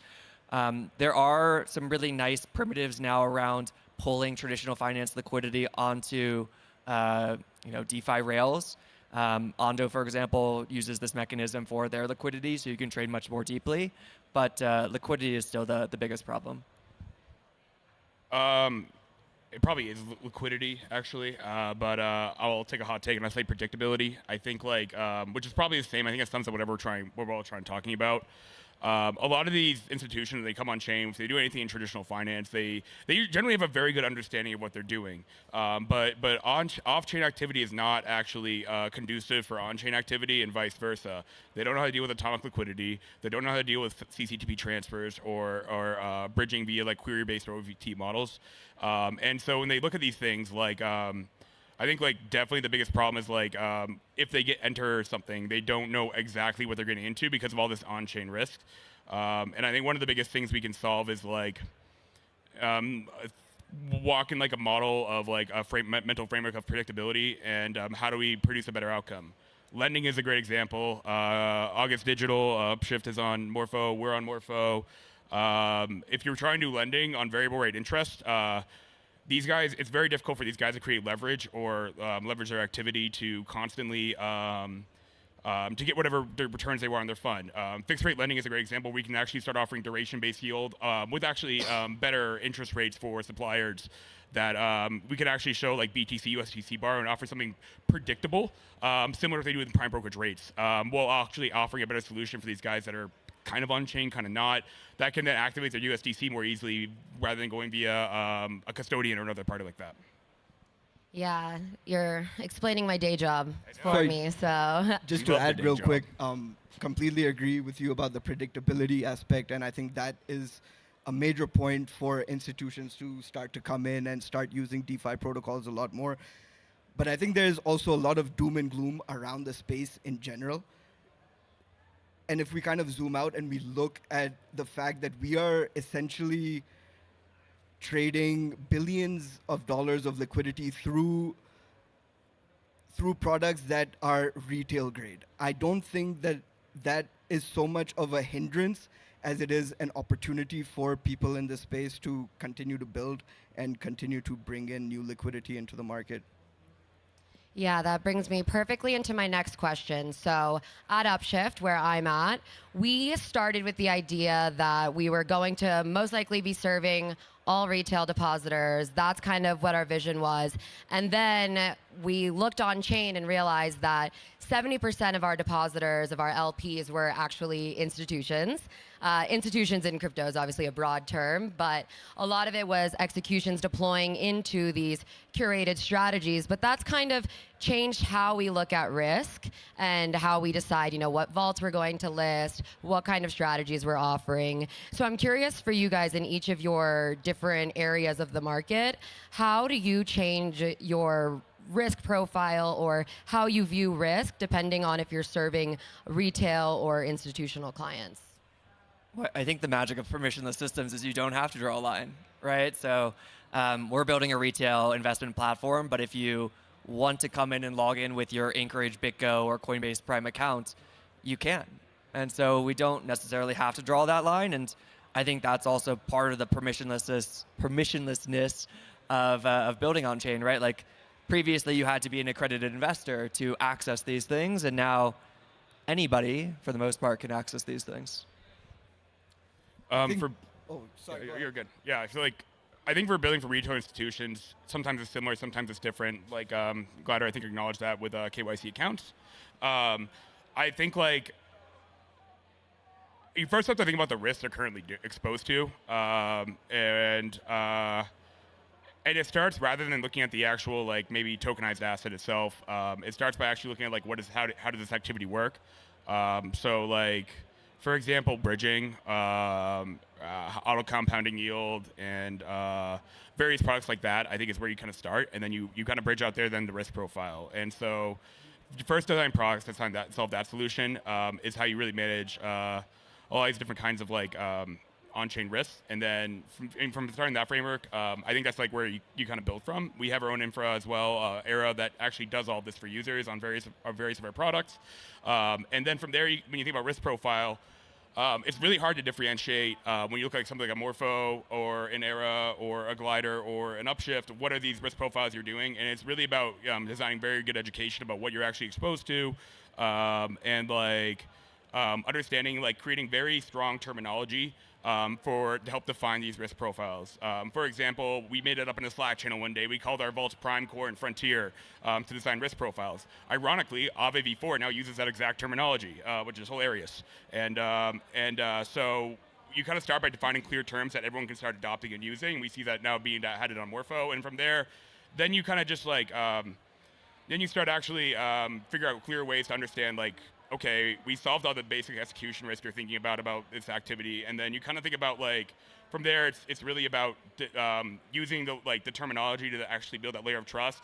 A lot of people are not going to look into the details of what this terminology means, but if they have something they understand as a core concept, it helps define from there how you can scale.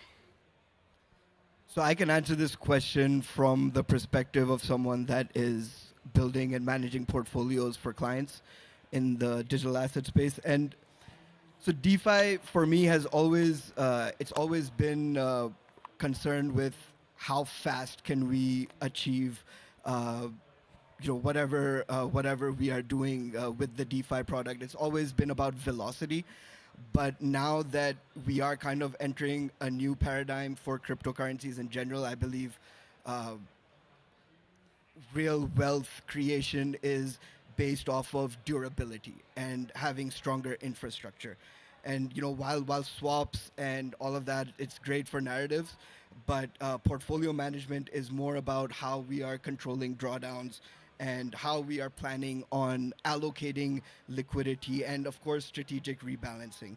And there is a constant rotation in crypto. People are always chasing the higher yield and always looking for the shiny new object. But I think once we start to get the infrastructure a little bit stronger than what it already is, the opportunity will come on its own. I want to add one thing to what John said. I'll take it a step further. So, yes, I think it's great to try to start to explain the risk levels of these vaults. But fact of the matter is, and I know Upshift and Gauntlet won't like to hear this, but fact of the matter is no one really cares. And so when we offer things to our users in terms of lending, like the name Gauntlet, Upshift, Morpho, Aave, these things don't mean anything to users. And so we actually just don't even mention it, right? They want to know what the yield is, and that's what it is, right? Ultimately, users are looking for a better user experience. The Vault infrastructure sits at the infrastructure layer. It's not important. It's not a brand name that actually is meaningful to users. The other thing that we think about too is when you go to Morpho and you see the 37 vaults that they have, like how do you pick one, right? Like it's like I know these curators by name. I've been in the industry for forever, right? And you just see the yields. Like it's honestly not the correct user experience that we're offering to people. It's a buffet of options that you need to take an opinionated stance on how to offer it. Yeah, go ahead. Yeah, I think it's better, but I think you're actually, you're only talking about retail. You're talking about one distribution line, and you're talking about one platform they're going to. The institutions are here, distribution lines are here, fintechs are here. The reality is they're going to be exposing their users to what they want, and it matters to them. It's not a lot of the entrance of new capital is not going to come into a protocol. It's going to come into a new distribution line, and they're going to identify and create that for their user base naturally. Whether it's via a retail app or whether it's via that, this is already being decided on all these new distribution lines. That's like got to be very clear because that's missing part of the point. I agree, but I would say again, like when you're thinking about mainstream audience of things, the brand name of a Morpho or any of these Vault creators is incredibly commoditized across the space. It's hard to differentiate and actually make a meaningful difference in that. Son, did you want to add anything? You look like your head's nodding. Oh no, I'm just enjoying the I love when we go back and forth. It makes it a lot more fun here. Yeah, I mean, I think you guys are saying a lot of, the same side of a different coin, or a different side of the same coin, rather, where we tend to sit in our echo chambers, especially when we view, like, these are the risks I'm tackling, this is how we're going to approach it, because these are my customers, and, I'm listening to funds all day long telling me one thing and this is what they want, but then I'm also trying to balance how do I maintain the risk parameters that make sense for my users, because again, when it is a permissionless protocol, you are tailoring it to one subsect of users. However, anyone can come your way, right? So you kind of have to have all of these things in the back of your mind, and it's important to have a well-rounded picture. For sure. I also think there's a big kind of a fear that, institutions are going to come in and kind of change everything up in DeFi. I don't think that's the case. I think DeFi is going to force institutions to change the way they allocate for their clients. And capital, doesn't move because there's innovation. Capital generally moves based off of reliability and based off of structure. So, as he mentioned earlier, the predictability factor, the structure factor, and all of that will definitely help institutional money to flow into DeFi more freely. Yeah, so I think all of this is a good segue into, we kind of already touched on this, but, Morpho keeps coming up, right? That's the hottest place right now. And so Morpho introduced these isolated markets, and that created a whole host of complexities. You were kind of touching on this, Brian.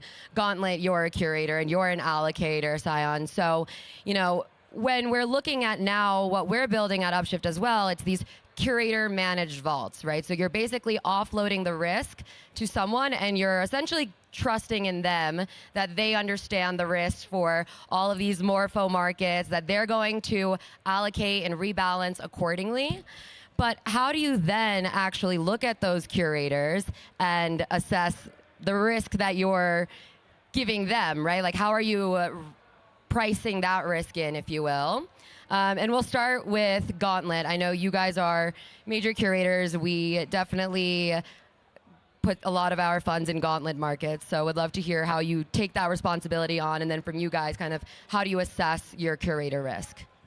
Yeah, I think the future of a lot of DeFi will be curator-based. When you're thinking about curators, I think in some way people think it's fully commoditized, but it's definitely not.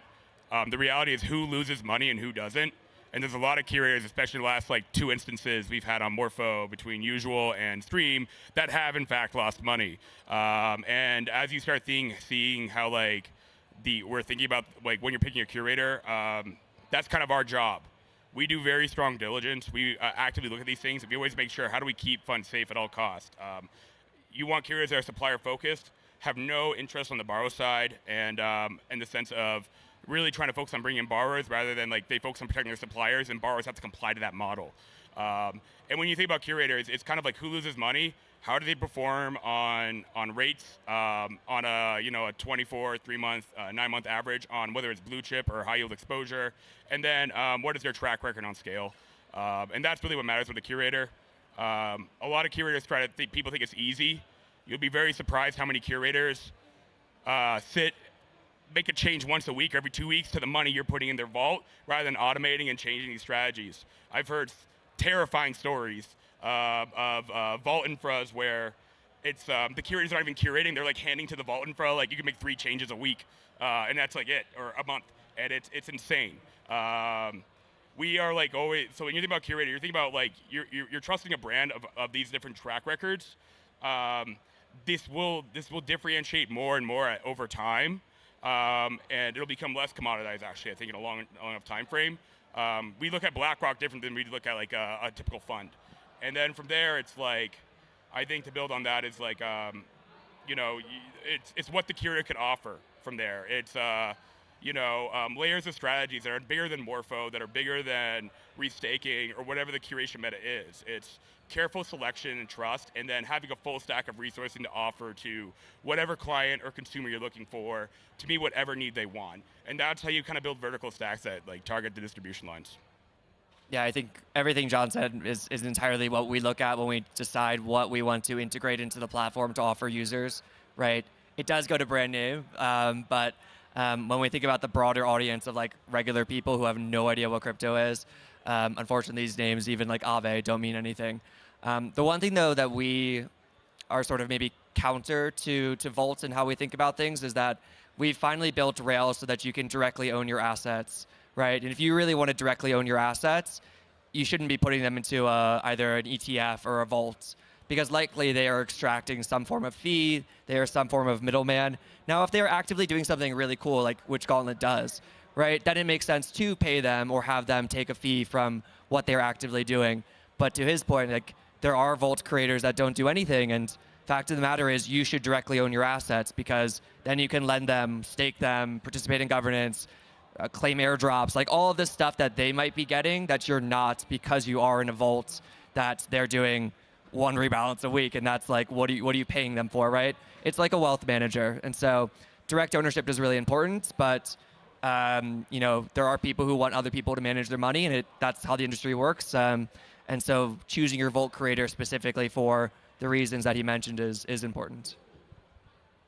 Yeah, I think just based off of what John and Brian have said, smart contracts are usually the headline risk, but again, it is more. We look at more of structural fragility in DeFi protocols before we are allocating for our clients, and yeah. Yeah, I think we have a lot of interesting points across the board. At the end of the day, Brian, you're kind of the curator of curators, right? So you said earlier that you're not looking at brand names, but at the end of the day, you are the one that's looking at all those names. I mean, I think one thing we've taken very seriously at Upshift is having everything be on chain. So you can click on that vault, you can see all of the exposure for that vault. We do have cross-venue capabilities, so sometimes I think it's going to be really interesting for a market maker that's market making on Hyperliquid, for example. That's something, maybe I'm not the best, I'm not going to go make a lot of money shorting perps. I'm going to lose a lot of money. So I'm going to delegate my assets to someone else who knows how to do that. But I want to make sure that I can see that's what's happening, right? So there are pros and cons. And if they're just running a vanilla carry trade, then just like go buy Athena, right? Yeah, or don't. But awesome. Now, I want to finish up on everyone's favorite topic, which is AI and automation. So when we're talking about all of these risks, obviously, not like what's the risk in AI, but how do we kind of offload some of this risk into AI, or rather, how are we automating things like rebalancing and actually executing your strategies outside of the vault meta? So why don't we go the opposite direction, Simon? We can start with you. I don't think AI is going to be replacing people such as myself, such asset managers like myself. I think it allows us to make decisions faster, I would say. If anything, it allows us to be more efficient. And everyone kind of jumps towards AI trading bots or autonomous agents. But as an allocator, it is more always about the risk. As long as you're protecting the downside and you are correlating drift detection, then along with liquidity fragility modeling, and that as an asset allocator for me, that is more important than any kind of changes that AI would be bringing into the space. Yeah, I think we've all seen many trading agent bots on X and various places. Fact of the matter is there's no incentive alignment to ever share a trading bot that actually generates money with anybody else, right? Like, that's a trading firm. I've worked at a trading firm, and trading firms spend massive amounts of resources protecting their alpha and how they execute trades. So I would be very weary about giving money to an agent that is trading on your behalf, because whoever created that agent, why aren't they using it? Why aren't they putting their own money into it? And why would they share it with you? It doesn't make any sense. So just sort of debunking that whole thing. When we think about like AI when it comes to managing wealth and growing retail wealth, we think there's nice ways to proactively nudge users towards things, meaning like, hey, last week, people with your risk profile bought Ethereum and Bitcoin. Like, does that make sense to add to your allocation based on your risk preferences? But things that are like LLMs are also really faulty, because I can go on about this forever, but when you use an LLM, you have to know what you want. And if you know what you want, you're not going to use the LLM. So for example, like, you're not going to type into a bot, TWAP me Bitcoin over the next 7 days. You're going to go and click a button to do it. And so LLMs themselves are not great for trading. They're great for research and like assistance, but in terms of execution, there's so many problems with going from natural language to actual call data on chain accurately, that then there's a layer of trust that also has to go into it that, we internally don't think there's any product market fit in that. And many people have tried, and they're nice gimmicks, but yeah, we're not going to be doing that. Let me walk you through a really fun example of how we leverage automation in our curation. Yield-bearing stable, a year ago, everyone was hot on. Everyone curator was allocating to, grew more for hundreds of millions of dollars. It was a very exciting time last summer, or 2024, I don't remember, or spring 2025. But when this T-bill based stablecoin that everyone is like, how can it be risky? It's a T-bill, was exposing themselves to on MorphoVaults, we knew for a fact this T-bill was not safe. But we also saw a lot of rapid growth from curators allocating 50, 60, $100 million to this market with very little liquidity on it to scale it. We were thinking, all right, we are risk curators, we are risk managers, and our job is to get good yield while also prioritizing suppliers at all costs. How we thought about it is we looked at the overall size of this market, like 100 million plus available liquidity. We also looked at this yield-bearing stable, and we tracked 1 million parameters of it. And we said, how do we automate this exit and design an allocation in a way where we can get yield while also making sure we can react in a second's notice if anything happens? This company made an announcement and loved an announcement that it's not working out. They're not honoring redemptions. It's a big problem. We tracked the DEX liquidity, the redemption queue, everything related to stablecoin, and we also tracked the Morpho liquidity in that market. And as soon as a percentage of liquidity on the DEX pool dropped, a certain amount of the redemption queue orders were not filled, and a certain percentage of the liquidity in the Morpho market was past a certain parameter where you set up, we were automatically out of that market. It took us 1 hour. Every other curator the day after woke up, freaked out. We were sitting on our butts. We woke up in the morning like, oh, that happened. Cool. We already knew. It was fully automated. And every other carrier now claims they were now exposed to this, had $80 million stuck, $300 million stuck, $70 million stuck, and they all would have been gone if that company did not come in and start liquidating the markets themselves. We automate everything as that we can. We take our supplier capital very, very carefully, and we want to keep users safe at all costs. All right. Thank you guys so much. We are past time, but I'm sure if you have any questions, you can meet all of the panelists out over there. So thank you guys so much for joining me. Thank you guys for listening, and hope you enjoy the rest of ETHDenver.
All right. We've heard many talks about institutional adoption and agents taking over everything, but humans are still here and we're still using DeFi, and we have Dean Tribble to talk about the importance of UX in DeFi. Here you go. Thank you. Thank you for having me. Can people hear me? Yes. Okay. I can hear me now. So I'm here to talk about getting yield from everywhere, not just for agents, but also for humans. Let's start with what people have been having to do, right? Meet the DeFi tiger, right? They've got maybe even $1 million. They're doing this on an ongoing basis. They've been doing it for years. They are not a beginner, but it is so difficult to execute many of the kinds of things people want to be able to do that they will see yield opportunities and not be able to get to them. The friction inherent in these systems are very difficult because they have to stitch together their own manual tools with all their bridging efforts and et cetera. And as they're doing that, they get interrupted, leading to delays, security losses, et cetera. But with the downturn, right, in this bear market, that chaos of high-flying DeFi yields has been more scary than usual, but stablecoin yields and the stablecoin deployment has barely seen the bear market. And the question is, are you holding stablecoins? Are you getting yield on stablecoins? And to do that, are you having to babysit your stablecoins, right? The process of taking advantage of these 1,000+ vaults out there that have different strategies for getting you yield on your stablecoin is you have to withdraw from one, sign a transaction, wait 15 minutes, bridge it to another chain, wait 15 minutes, deploy it into a transaction, deploy it into Beefy, Compound, Aave, Morpho, et cetera. And you're waiting, go get coffee, come back, okay, now it's done. But it is fraught with potential for interruption, potential for loss, and a lot of challenge of time that you have to spend in order to make that happen.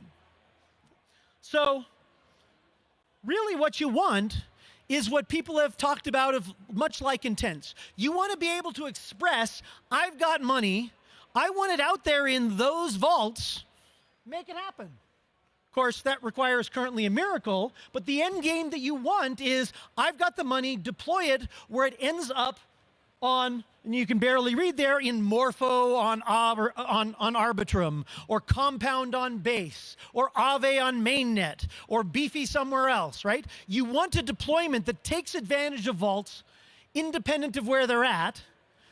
And as the market changes, you want to quickly be able to adapt to that new situation without having to tediously, manually, and riskily reallocate your capital.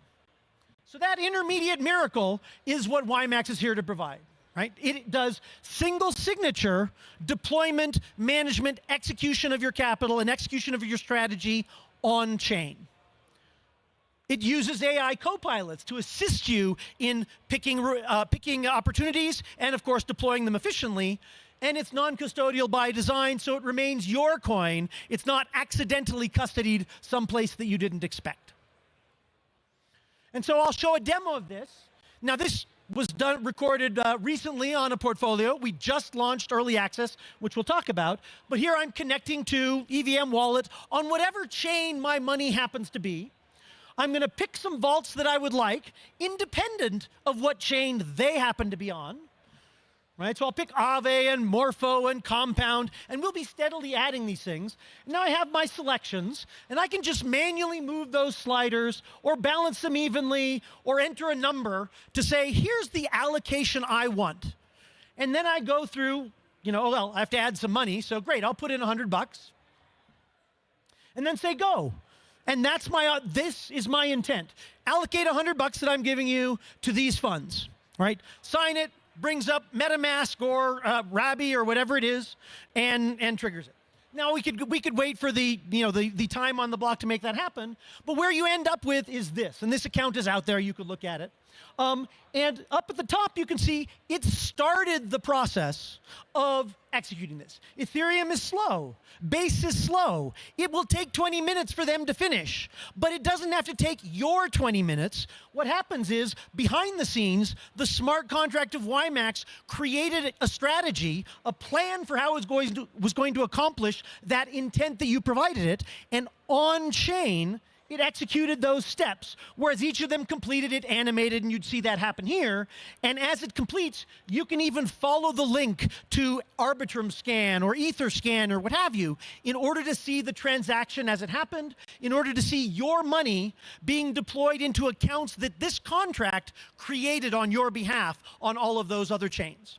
And so what that means is, from the one place that your wallet happened, you could create the portfolio and control it from there. And the assets, they can be anywhere you want, getting yield from everywhere.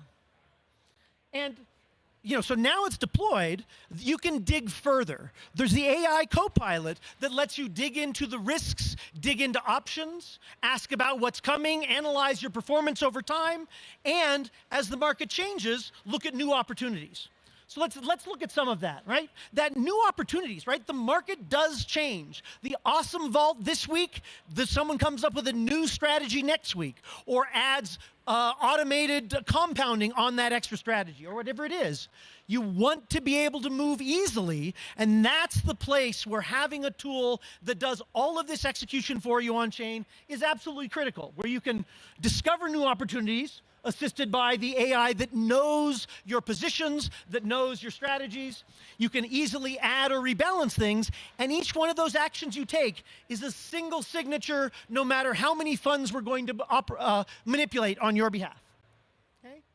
And so so the optimization piece, the way that shows up is over time, off-chain agents detect, AI agents detect opportunities that match what you've got in your portfolio, because they have access to that information, and they propose them. So it does one click to say, hey, you could move some of your money from Aave to Arbitrum, one click and it happens. I just have to confirm it, and I'm off to the races. And again, behind the scenes, it will go through that activity. You're off to have coffee. It's off to make you more money. And so an example of what would happen is, here is a sort of a summary when this first started working some time ago, right, of a portfolio. It's got 8 positions spread across 3 chains, 1 signature, and it was all done in 3 minutes, where it could reach out from the contract across highly reliable bridges to pull out funds, deploy them into new positions, move them among chains, and all those things that you currently have to do by hand. And instead, it just does it. Okay, so what's our roadmap look like? Right? We've got stablecoin yield orchestration now, informed by and improved by AI underneath. We will be extending that with continuous asset expansion. Beefy, for example, is in alpha. We will be adding the agent automation, so you can add more of your own agents, you can add more strategies, you can subscribe to more automation strategies, and things that end up letting you do adaptive rebalancing based on market sentiment, changes in APYs, your history, new opportunities available, et cetera. And that moves into additional information integrated in, both available on the AI advisory side and the AI tooling side, and the application itself, to be able to do risk-based management, AI integration, MCP integration, et cetera. So that's where we're going. But the tool right now is pretty awesome. During ETHDenver, the booth is right over there, in this nice, relaxing teal, right? Stress less, yield more, where you can, if you create a portfolio of $50 and keep it there for 30 days, we'll add $25 to the end of it. So it's pretty much the only guaranteed yield you're going to get this week, but it's good yield. So go create a portfolio and give us feedback, and we'll add the things that you need for this. So thank you very much for your time and for your ear, and look forward to seeing you online.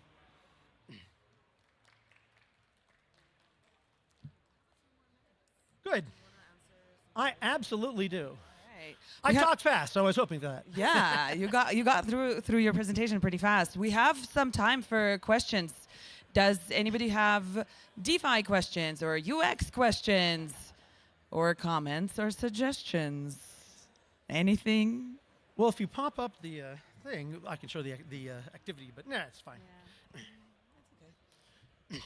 Oh, they popped up there the we go, right. activity. So I mentioned you could see all the activity, right? This is the thing that proceeds through and gives you access to everything that's going on. If I were to go to one of these things and check it out, you can see, if you really want to get down to the nitty-gritty and see exactly what happened, you can.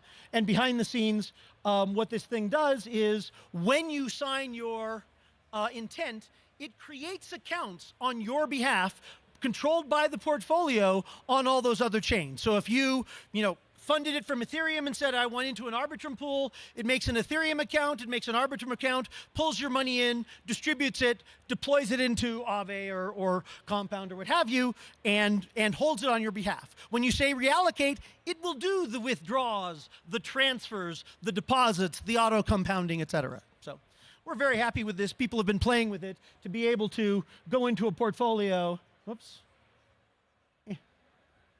And just edit the portfolio by saying, yeah, I want less of that. I want a little bit more of that. Let's bring that up. Review those changes, make that happen, right? And at that point, suddenly I've got a new vault added to my portfolio on another chain, and I'm good to go. So anyway, thank you all for your time. And if there are no more questions, you can join us over there if you have questions. Oh, you have a question? Yes, sir.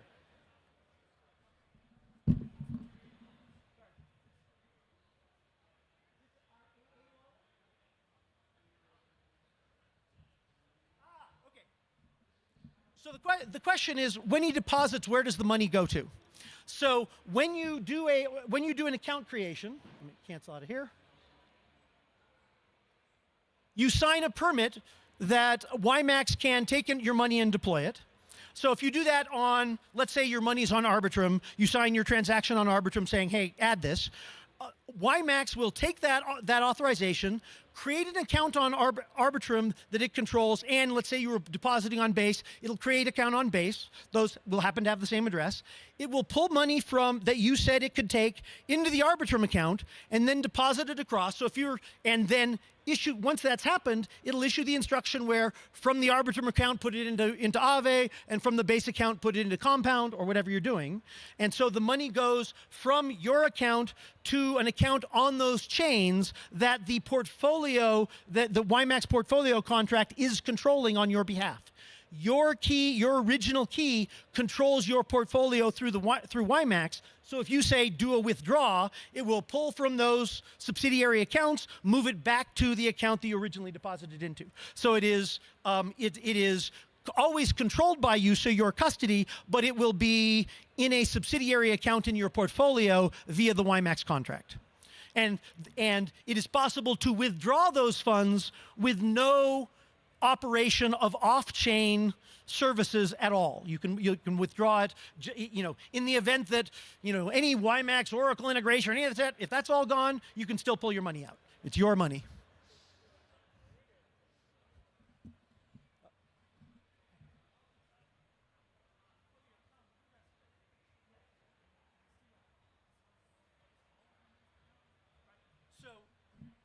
The question was, from the accounts that we created, does he still have the authority to withdraw from those accounts? The answer is yes. However, they are not EOA accounts. They are not accounts with a private key behind them. They are smart contract or smart wallet accounts that are controlled by the WiMAX portfolio contract that is controlled by you. And so it is indirect, but there's nothing that my company, a third party, an Oracle, or anyone can do to prevent you from withdrawing. So you have access through the WiMAX contract to those smart wallets that are created on your behalf. There's no commingling of funds. So it is a smart wallet for your portfolio that you can pull from. Yeah. Exactly, so that you can, on-chain, if I go up here, this has the accounts for this contract.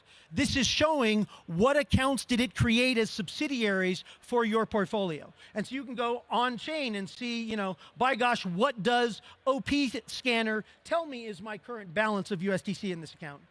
And I can't focus at this level, It got pulled out. I don't know. I'll have to dig in. But you can dig in and find where the USDC is and what transactions happened in order to satisfy your deployment.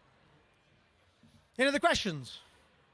Thank you very much. We take, of course, users' custody of their assets very seriously. That's one of the critical elements of this.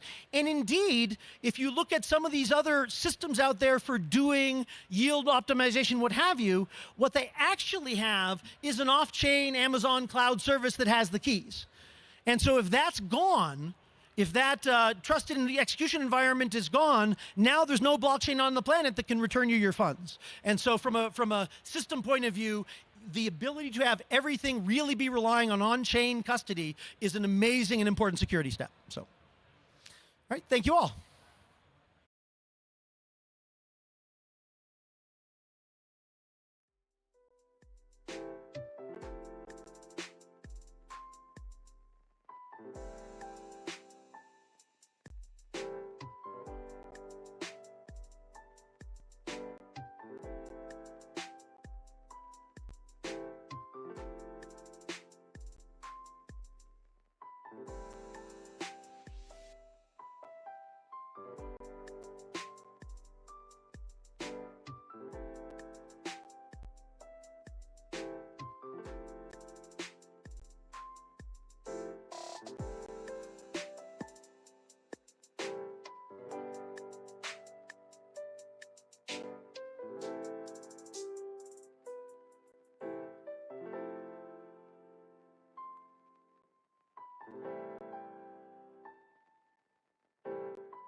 Is it good? I stay here for the another one. All right, we're ready for our next speaker. We all know DEXs, we all know centralized exchanges, but here, Leila Mcharek is going to introduce us to a whole new concept. Welcome, Leila. Thank you so much. Hello, everyone. I'm really happy to be here with you, and thank you for joining me at ETHDenver. So I'm Leila Mcharek, Ecosystem Partnership Lead in BitGet, and today we will discuss about how the future of digital asset is transforming. So let me walk through you about how we are transforming from trading platform to a whole broader ecosystem Web3. First, BitGet Wallet. BitGet Wallet is our gateway for everyday on-chain transaction. With over 90 million users, it's secure safe and custodial on-chain operation like earning, spending, and trading. And this is with all the control of the whole asset in the hand of the users. Second, Morph. Morph is our layer 2 blockchain initiative, which will support payment, on-chain payment. And with BGB as a native token, it helps to ensure fast and very efficient on-chain payment, and also stablecoin, real-world stablecoin application. Also from the innovative side, we have GetEI, which is a tool which helps to define the trading strategy through AI-powered solution, and which will make easier decision-making for your whole strategy of trading. In BitGet, we launched Gracie AI, which is the first digital human interactive AI in crypto. And this digital human AI will support users through their journey in different market cycle, and also it will support them to define the trading strategy with very intelligent and smart tools, which will analyze their trading history. So this is from the product side.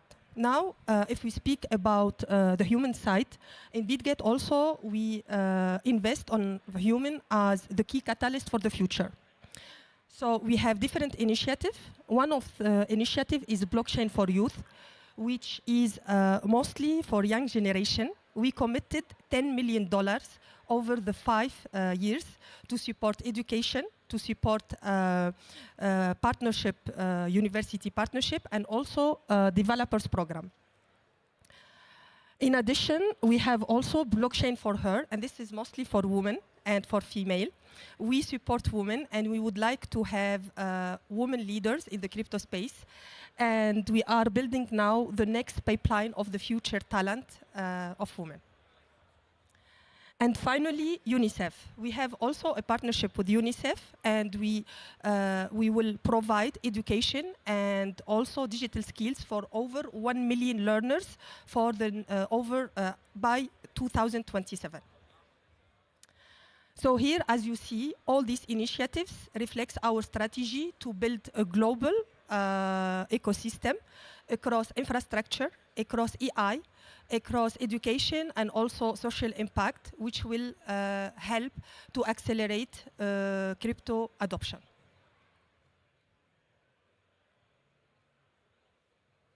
Okay, now I would like to check who today check his wallet, Trust Wallet, or perhaps Coinbase wallet. Yes, you? EI, did you check EI as well? Okay. Some of you, I guess, also they have stock or Forex, so they use, I imagine, eToro or any other application for gold. So here, all of you, also me, we usually try to go to different applications and to check our asset, but the issue is we don't have the full visibility in one centralized place. And this is the problem that UX is resolving.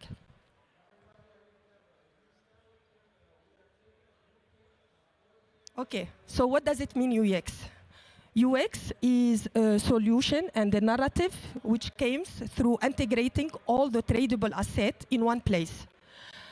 Either we have Forex or gold or ETF or stocks or crypto. We will consolidate everything in one centralized solution, which we call UX.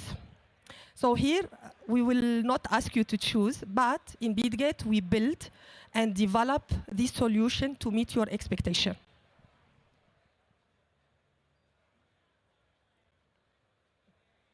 Okay, so let me go through the different mainstream of the UX.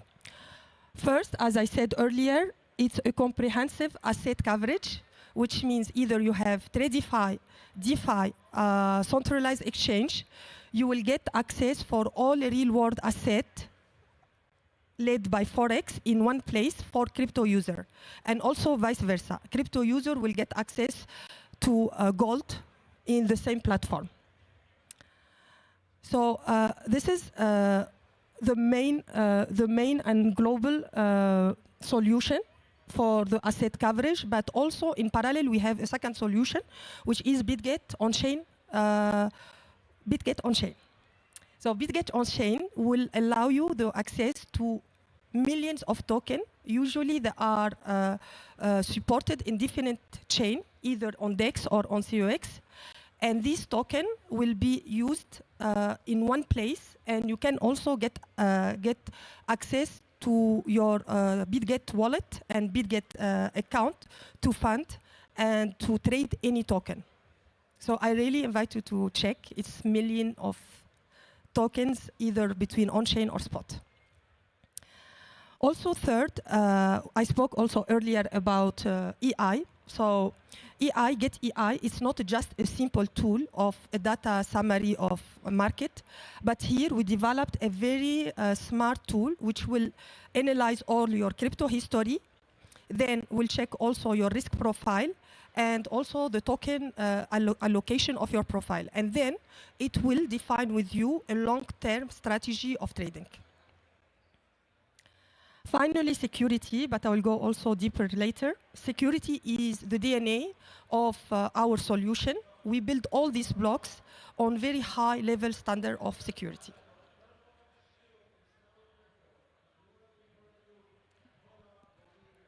One of the most important aspects in BitGet is to ensure the full safety of your funds. So UX solution is a hybrid model between on-chain and off-chain custody. To avoid any risk of hack or any security risk, we developed very smart and intelligent tools which will detect any token concentration and also any rug pool risk. And for that, our main goal is really to ensure extremely high level security standard, and we don't compromise on that because the user are our first security of the user funds are our first goal in BitGet.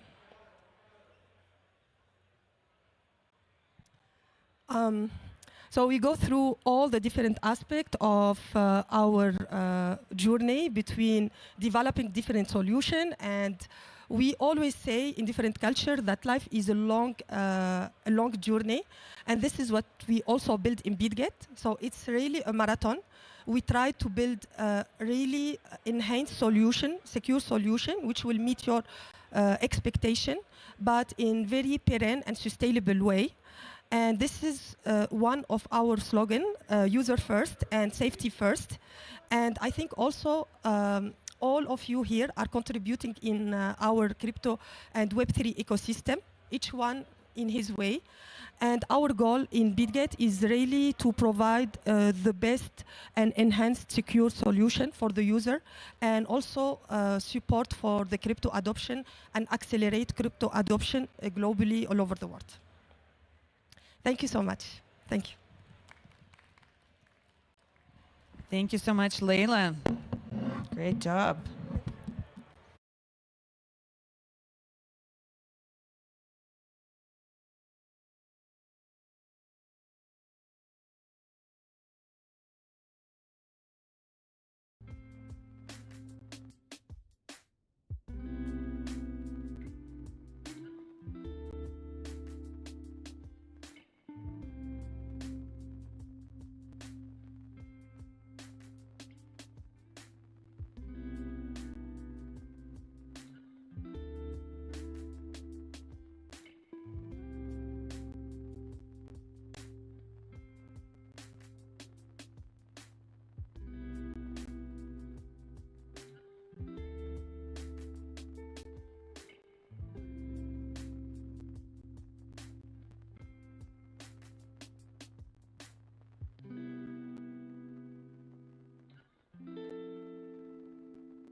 All right, we are ready for our final speaker of the day. Welcome, Fig, the founder of Squid, and he's going to be talking about the powers of decentralization and centralization converging. Welcome, Fig.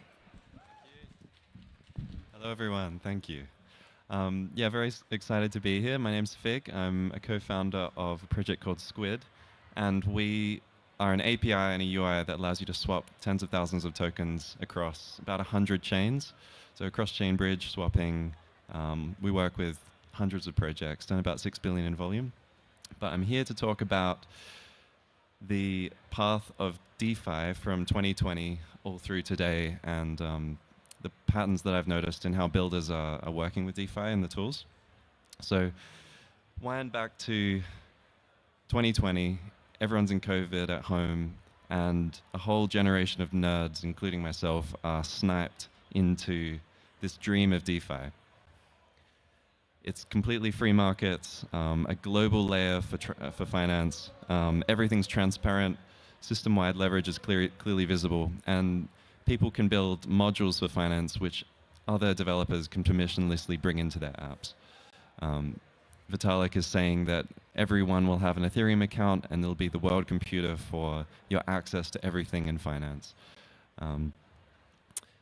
Uniswap and Aave were the spearheads of DeFi summer. So Uniswap v2 especially allowed you to create permissionlessly any market, and Aave is a lending protocol. These were extremely successful because of the UX. It was just so simple to make a new market. It was really simple to buy things as well. You didn't need to go through KYC or open a bank account. It was just log in with an internet connection and you're off. They were also really successful because of tax. I think a lot of people were avoiding tax. There was a lot of money laundering. North Korea is everywhere, used by a lot of sanctioned countries as well, and I think that's why DeFi was so successful early on. And then you have all of this liquidity coming in COVID from the money printing that made everyone rich, and that incentive brought people on chain. That got everyone excited that this was the future of finance, but over the next couple of years it became clear that this wasn't going to replace TradFi. Like, DeFi wasn't able to replace, a full-fledged private bank or, the New York Stock Exchange. We're going to need to arrive at a compromise between the two. North Korea has probably stolen, I don't know where they're at right now, it might be up to 10 billion or something of dollars. So security is really bad with smart contracts because you have everything public. It's like you're giving your code for someone to break if they want to. The immutable nature of things means that when money's stolen, you can't get it back. The user experience, while it was really good with Uniswap, once you started getting more complicated, it just broke down completely. Bringing your MetaMask wallet to different apps on Ethereum and trying to work out how each new app worked, and then having to go to another chain. That's where Squid originally started, was because going to new chains was actually really difficult. Going to new chain was extremely complex and confusing. So the UX broke down. People got tired of this, the speculation that was bringing people to DeFi.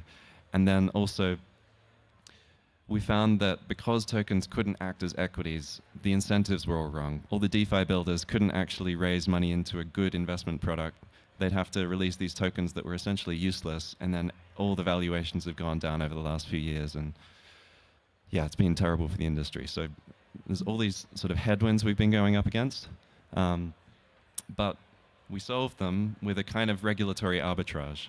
Roll-ups came along, and Ethereum was getting really expensive, really slow, and it had this legal precedent where it was able to run this financial computer where people were holding assets, trading, doing all these things which are usually really tightly regulated without any licenses all over the world.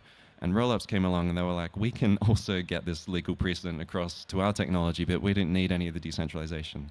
So they built, I won't go into the details, but essentially we solved the speed and scaling issues of Ethereum through a kind of regulatory arbitrage. And then Intense did the same thing for Uniswap.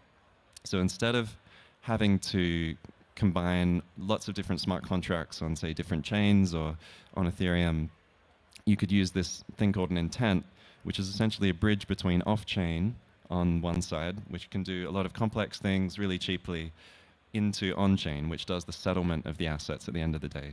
So intents allow you to essentially run a centralized, do the same things as a centralized traditional finance company, but then since it's quite permissionless and self-custodial, you just limit the blockchain to only do the movement of tokens between the different parties. And this actually worked really well. Generally, there's been a pivot to this deregulated finance, where as much as possible is moved off-chain, and we keep just the things which are needed for regulation and for self-custody on-chain. So we get the best of both worlds: speed, compliance. Agreements were also an interesting thing, because we found that a lot of credit, you actually need trust in the other person. It's not just a numbers game. You actually need to know their business or what they make. So a lot of that sort of soft social layer of finance needed a way of coming on-chain, and intents do that really nicely. And on-chain kept self-custody.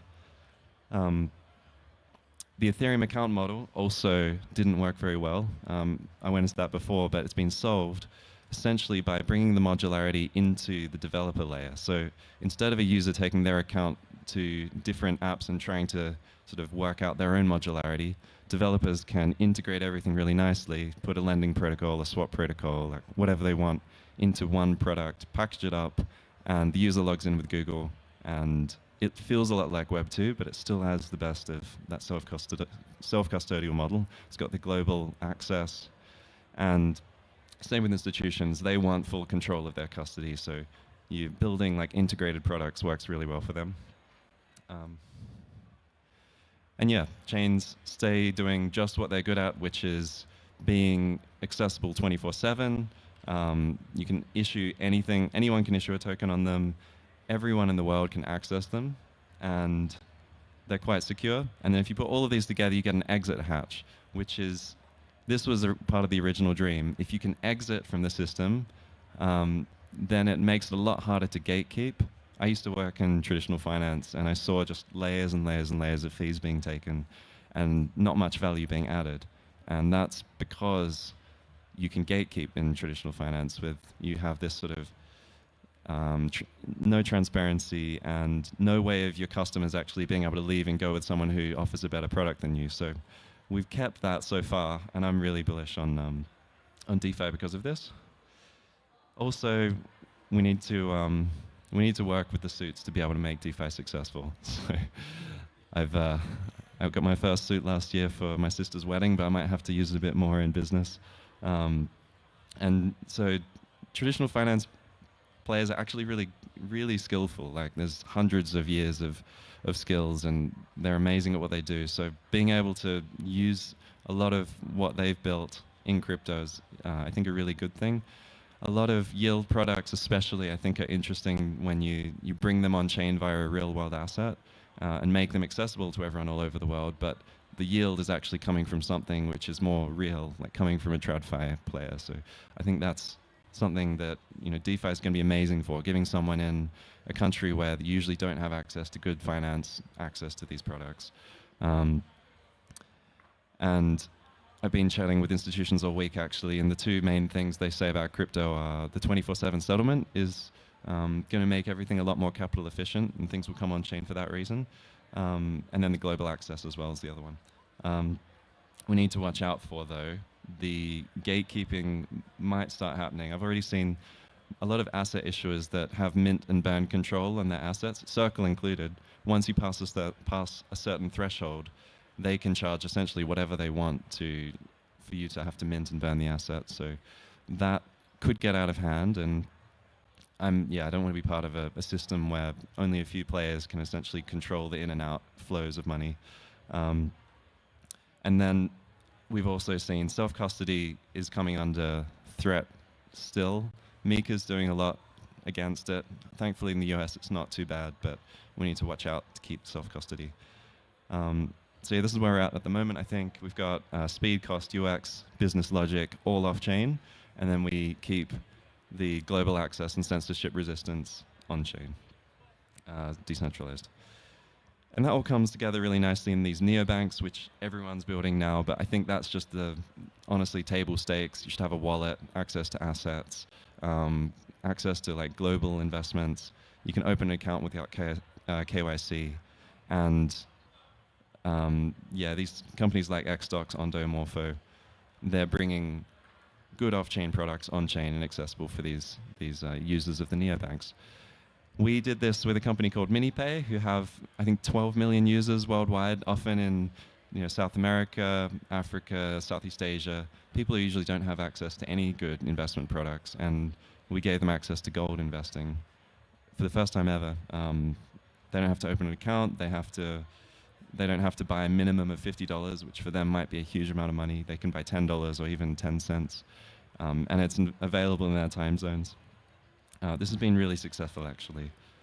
And yeah, generally Squid, we work with a bunch of these teams, hundreds of businesses, to allow them to swap to and from about 20,000 tokens on our API across crypto. And I think the most exciting thing about the next year, we'll be seeing all these RWAs come on chain, and our one API will be essentially more powerful than like New York Stock Exchange or the London Stock Exchange or China, hopefully one day. So if we can get everything all in one API for every user in the world, yeah, I'd love to see that. So yeah, not all is lost. We've got on-chain settlements still going strong, and I think the original dream is dead, but the deregulated finance dream is well and truly alive. And tons of adoption from the biggest financial institutions in the world. And yeah, thanks for listening. You can follow us on Twitter, and yep, have a good flight back.